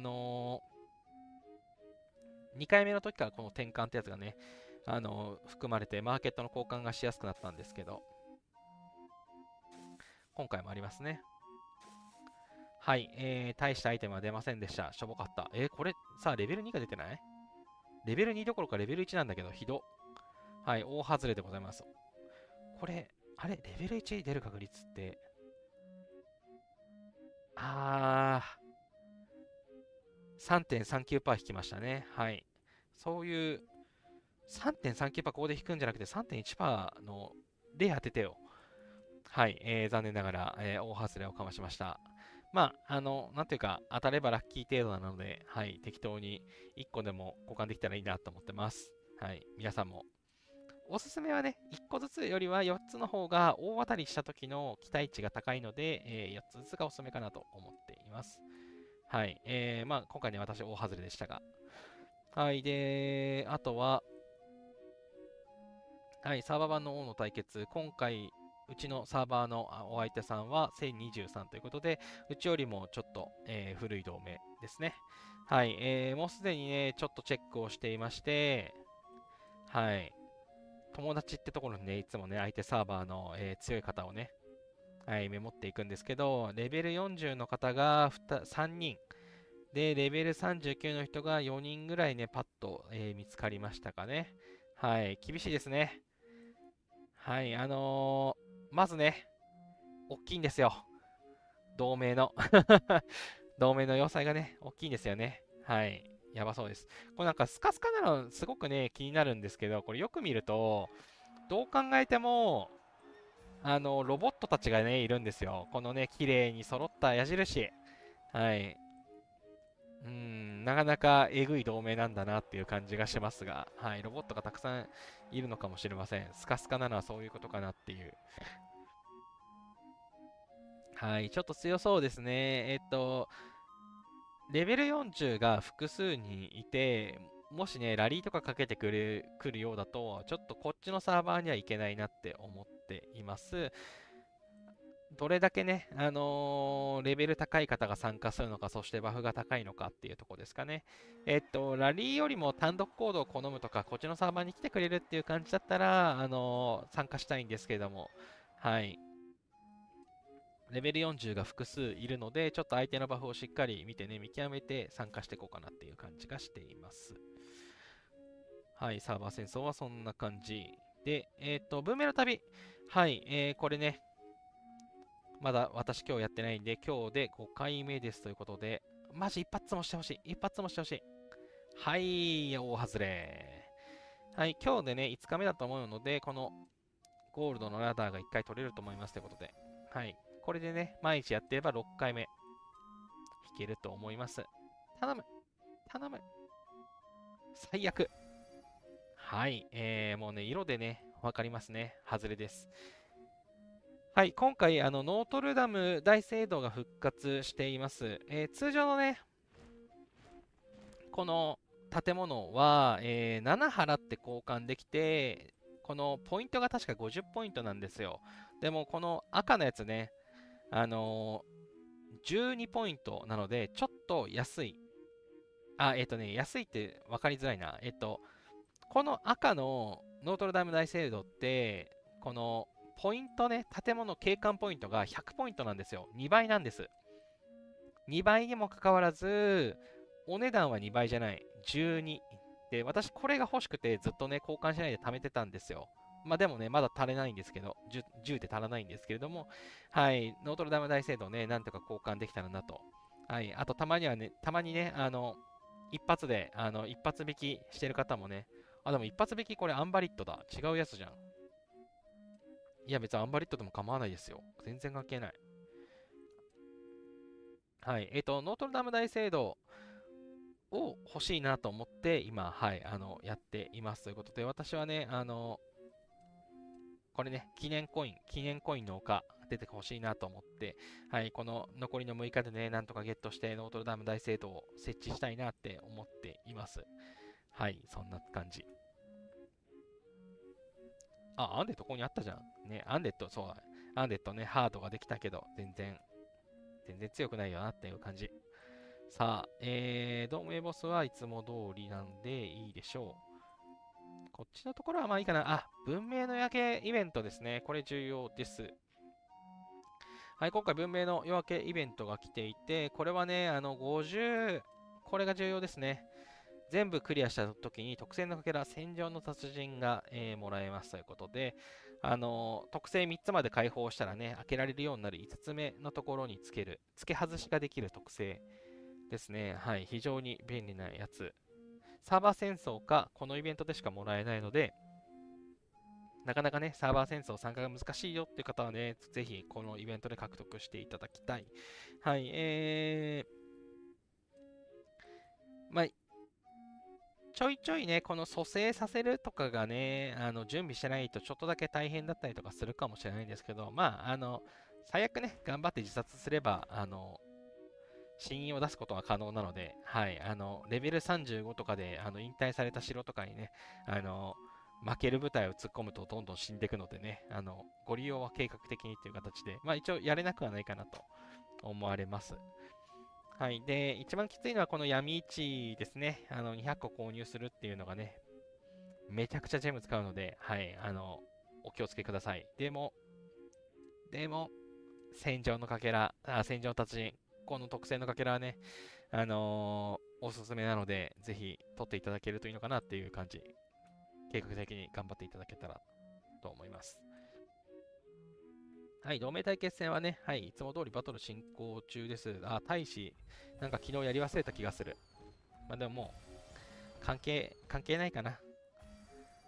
全部クリアしそうな感じがしています。これもね、このアイテム、残るし、ずっとなんか定期開催されるようなので、なんか気長に集めて、これを集めに行ってもいいのかもしれないなという感じですね。はい、ただ、私は、宝蔵の巻の宝箱欲しいので、またこれを交換するかなって思ってます。はい、同盟対決戦ね、サインアップ忘れたりとかすると、報酬もらえなくなっちゃうんで、皆さんね、ぜひ参加しましょう。そんなところ、ユミルがね、はい、木曜から来ます。はい。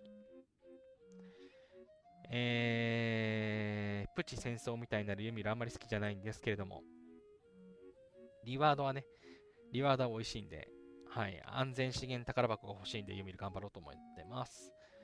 続いて、この長期イベントバナーのところ、イベントリスト。はい、ログインのところはね、いつも通りかな。はい、また、顔のギフトボックスがもらえるみたいですと。はい、まあ、これね、いいの当たんないんでまあ私、秘宝ボックスが出れば嬉しいなと思ってますが、はい。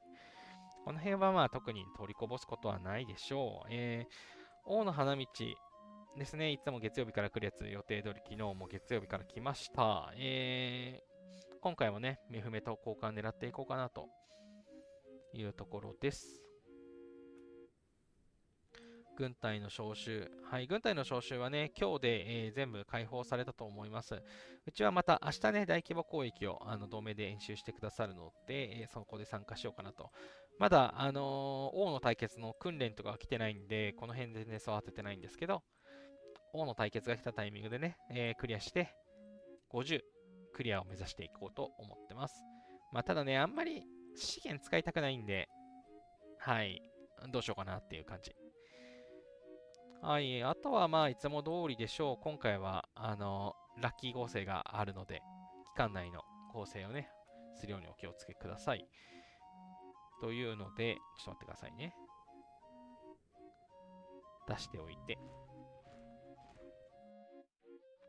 はい、次は白中のところ。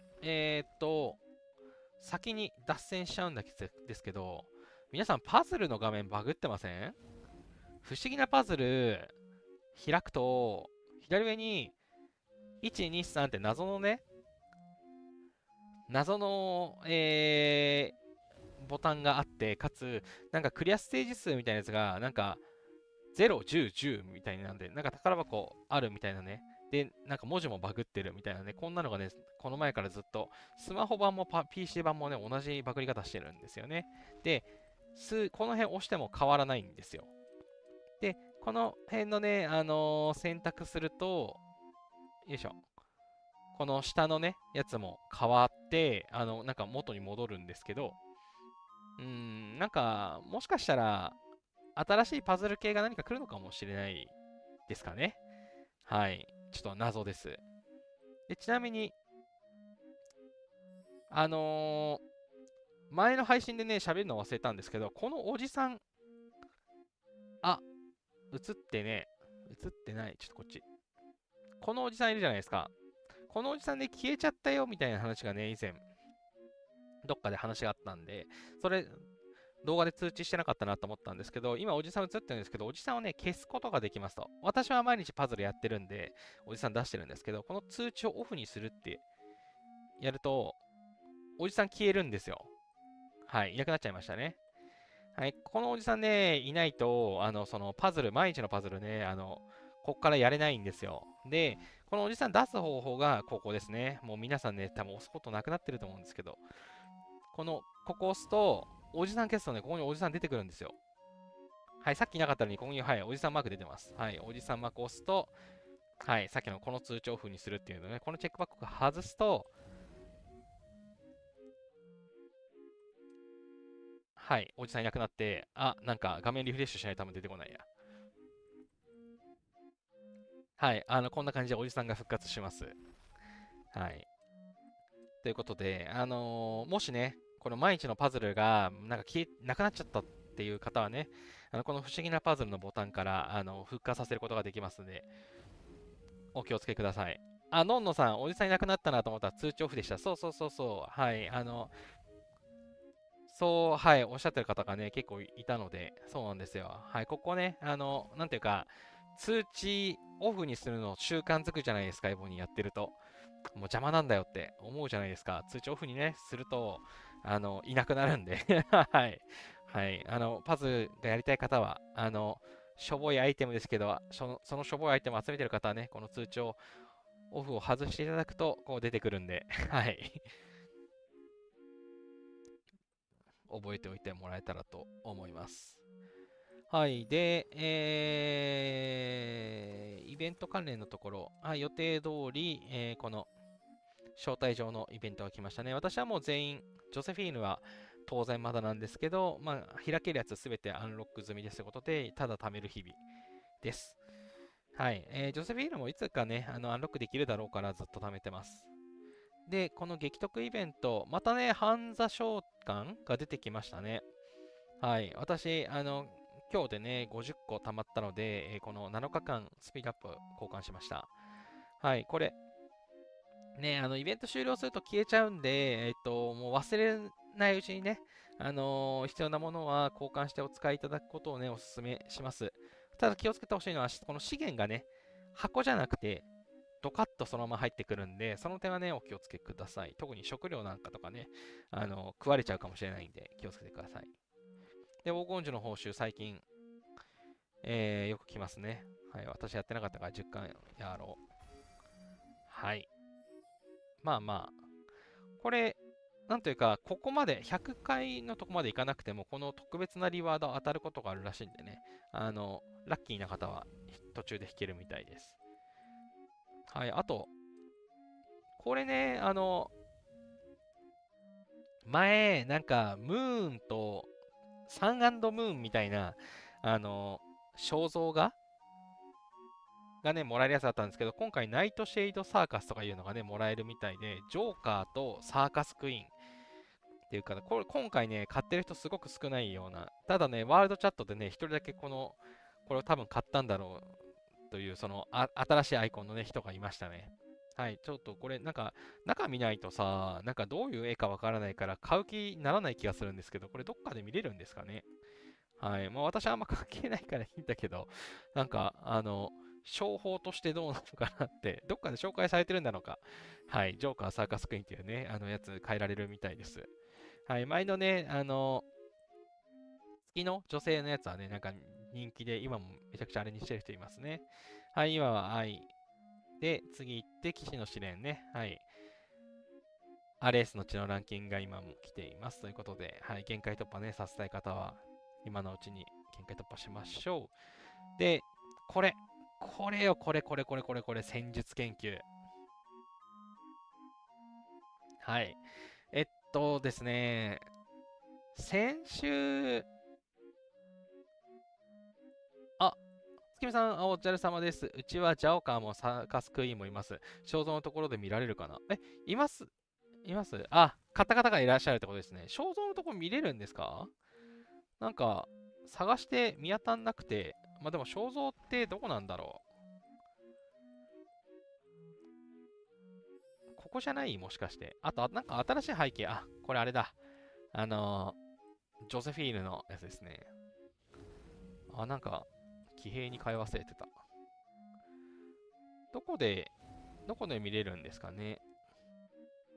まあ、別にいらないんですけどいらないんですけど、なんか、見れないのに買う人いなくないかなっていうのだけなんか気になっていて。どっかで見れるんですかね。この辺かな。この辺かな。なんかよくわかんないな。まあ、いっか。詳細。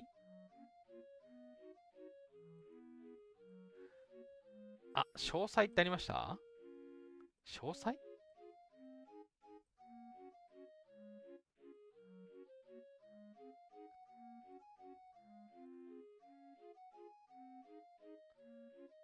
期間限定。これなんか期間限定って押せるんだ。受ける。まあ、いいか。あ、詳細ってこれか。なるほど。なるほど。ここか。画像変更。これだ。ここだ。サンシャイン、ムーンライト。稲妻のごとく。これだ。ジョーカー、サーカス。これサーカスクイーンにしてる人見たんだ、私。ジョーカーの人見たことない。画像変更。これ初めて見た。ここだ。そういえばこの辺にしてる人いる、いる、いる、いる、いる、いる、いる。なるほどね。あ、ここで手に入るんですね。ありがとうございます。はい、ちょっと、肖像の飾りとかは、はい、触ったことあったんですけど、画像、画像変更ってのがね、はい、ちょっと賢くなりました。ちょっと縁がなさそう。なんで、いつもね、肖像の飾りもね、忘れるんですよね。どっからやるんだっけなってはい、まあしばらく買えないです。なるほど。はい。じゃあ、気になってる方はね、ここで見れるみたいなので、ぜひ、はい。ちょっとジョーカーあんまジョーカーあんま人気なさそうだけど大丈夫かな。そうでもないかな。カムイさん、多い停戦なしの SVS でサーバーナンバー2の人のスコアが 20B 取って勝ったんですけど、何でも 20B を数回取ると得られる実績が何かがあるらしいのですが、どこで見られるんでしょうか。実績そんなのあるんですね。なんか元老院のやつで 2B 個人ポイントを取れっていうのがね、確かありますけど、実績、多分実績階段状になっていてまだ見れないとかの可能性はありますよね。でも、戦争系のやつで、多分アレスかな。アレスとかにもしかしたらありそうな気もするけど、でもないな。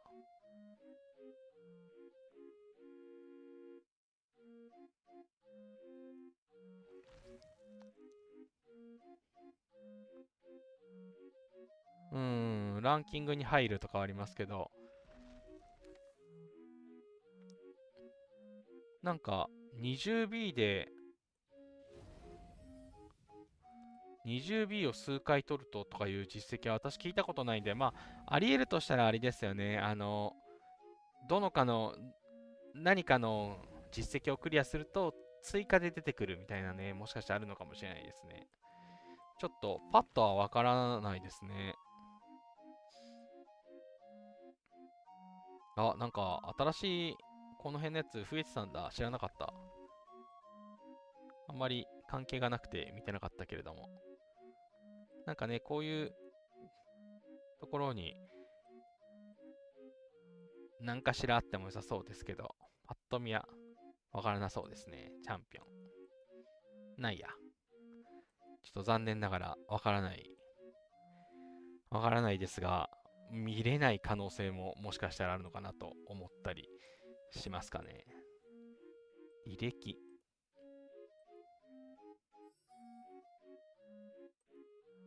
文明装備栄光。いやー、この辺のやつもうそろそろ不可能だからな。ほいほい。やばい。気づいたらもう12時超えている。そう、戦術研究が、来ましたということで、本来だったらいつものサイクルだと装備製造の次はスーパー強化なんですよ。はい、リファインが来るはずだったんですけど、またね、戦術研究が来ました。はい、2週間ぶりの登場。毎回ね、3週間ごとにイベント来るんですけど、今回戦術の研究がまた来たということで、ま私的にはね、スピードアップかける戦術の研究すごく嬉しくて、今回はね、がっつり、研究を行いまして、この交換がね、すべて終わるまでは上げようかなと思って、今ランキング9位まで上がってますと。引き続きね、研究しましたが、していくので、嬉しい限りなんですけど、今週末ね、何来るかが不思議ですね。通常の戦術研究の次の装備製造がまた来るのか、それとも、スーパー強化が来るのかですね。はい。順番がちょっと入れ替わりましたってだけなのかっていうのがちょっとわからない。一応ね、きっとスーパー強化来るんじゃないかなと、スキップされた分が来るのかなと思うので、それで、画像を作っていますが、今回ね、これ、スケジュール作り初めて、はい、ここを外しました。はい。ま私的には研究が進んで非常に嬉しいです。はい。ゴリゴリ研究していきました。川口さん、実績の紋章の色がそもそも違うから、天井人だけのまた違うものがあるかもしれませんね。あ、はい。そんな気がしますね。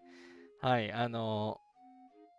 強い人の専用のやつだと思います。なんというか、縦のポイント全部足しても、なんか、いかないぞって思うんで、はい。先に進むと見えてくるものがあるのかなって気はします。はい。で、消費還元イベントですね。いつも通りジェムスピードアップ、建設スピードアップ、回復スピードアップということで、いつもはね、スピードアップと回復、スピードアップは、5M 全部まで。もうすでにね、今回は研究しまくって、もう達成しちゃいました。はい。今後も使います。で、回復スピードアップはね、1.8M とか、運が良ければ 3.5M 消費をしていたんですけども、まあ、今回はどうなるかなっていう感じ。なるべくね、1.8M 消費したいなと思っていて、はい、サーバー戦争参加したいんですけど、かといって命の源は使いたくなくてっていう、悩みです。はい、建築スピードアップね、建築スピードアップ 1.8M でいつも止めていたんですけど、ハンザ紹介のおかげで、7日間のやつがね、ゲットできて、初めて 3.5M 狙いそうな感じがします。むしろね、建設するための資源がちょっときついなっていうぐらいなので、この辺はね、ちょっと計画的にやろうかなと思います。まあ、いざとなったらね、はい、属州都市のレベルアップで使うので、次に私、鉄だけ 20B のね、消費を狙ってるんですよ。なので、このね、120M ちょっとゲットしたくて。はい、建設のスピードアップもできれば 3.5M 消費狙っていこうかなと思っています。はい、でってなったら、最後、この研究のとこちょっと見てね、はい、終わりにしようかなと思います。はい、今回、戦術研究×スピードアップっていうね、研究するのにちょうどいいタイミングだったので、がっつり上げました。はい、歩兵のところですね。歩兵のところは、テスト陣形を終わらせての、合流が今6。騎兵の陣形も同じような感じですと。で、射撃兵の陣形は、今、この副兵ってやつね、15まで上げていて、工場兵器の陣形も、このシュメール式は3分の3を終わらせて、おとりが20分の15。はい、この右下のね、やつを全部、上げてますと。で、これ何かって言いますと、この右下のやつだけね、防御時、歩兵の防御力が14%アップする。防御時、騎兵の防御力が12%アップするということで、防御に、関係ある、研究をね、今先に上げています。かつ、どんどん高くなっていくので、コストが高くなって、時間もかかるようになってってなるので、まあ、なるべくね、あのーコスパよく数をたくさんやっていこうかなというところで進めています。はい、一応計画上は戦術の研究かけるスピードアップが、まあ、3、4回来たら全部終わるかなと思っていて、そんな感じのペースでね、今進めています。はい。っていうのもあって、この戦術研究ね、5559のスコアを今稼いで、今9位に位置しています。まあ、強い人たちにはね、まあ、抜かれるとは思うので、まあ、なんとかね、10位に滑り込めたらいいなぐらいですね。まあ、11と10で、まあ、そんなに大きく変わらないんで、はい、いいんですけど、まあ、とりあえず、この20位台とかにはもうならないかな、その辺は安心かな、みたいな風に思っています。はい、といったことで、はい、今後、ね、通常の戦術研究だけではそこまで頑張る気はないんですけども、スピードアップと、はい、勝ち合った時はね、こんな感じでしっかり上げていこうかなと思っています。はい。そんなところで、今回、そう、運よくね、戦術核研究かけるスピードアップのタイミングだったので、バフをね、かなり上げることができて、明日の戦争楽しみですね。はい、ついでにね、ブーリカも、さっきもちょっとお話ししたんですけれども、これまでね、ジョージをメインの担当官にしてたんですけど、今、市場につけてますが、常時って限界突破の、かけらが集めるのが大変なので、1しか今上がってなかったんですけど、ブーディカだいぶね、集まったんで、今回3にしましたということで、防衛対象はブーディカに変えました。はい、でも 5.2M しかないので、テーベをね、今レベル5なので、もうちょっと上げたいなと。はい、来週の金曜日からね、また資源の消費還元と、ドラゴンのね、超お得な育成のイベントが来るはずなので、そこでね、もりもり上げたいなっていう感じですかね。はい。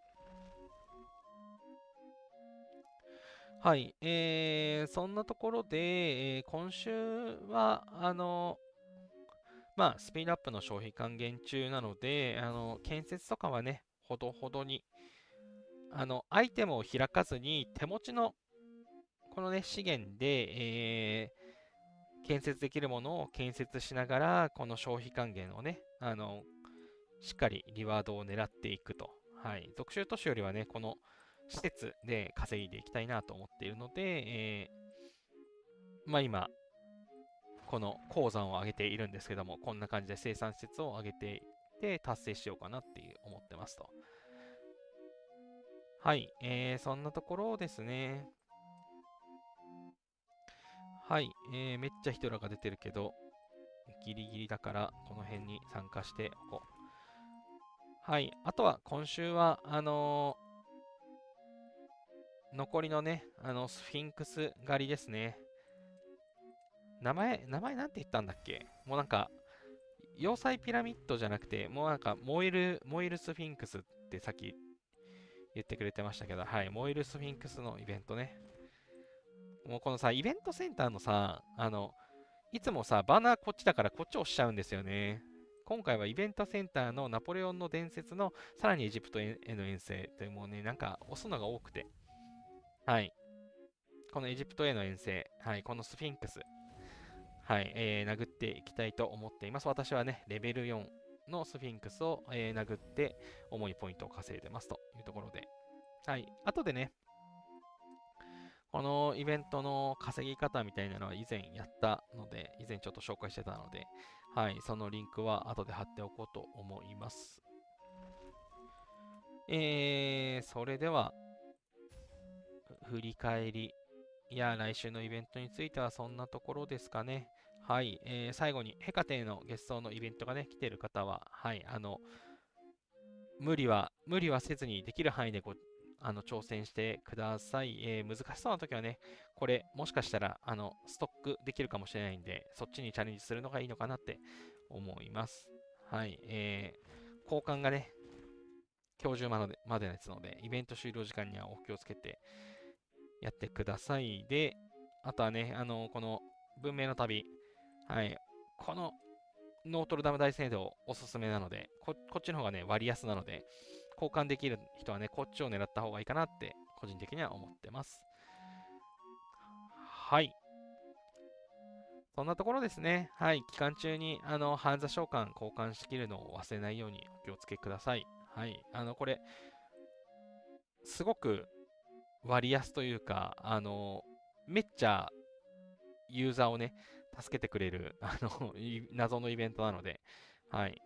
まあ、パッケージ購入させたいのかもしれないですけど、普通に活躍度クエスト145で交換できる、もらえるので、はい、ぜひね、一番高いので交換するのがおすすめです。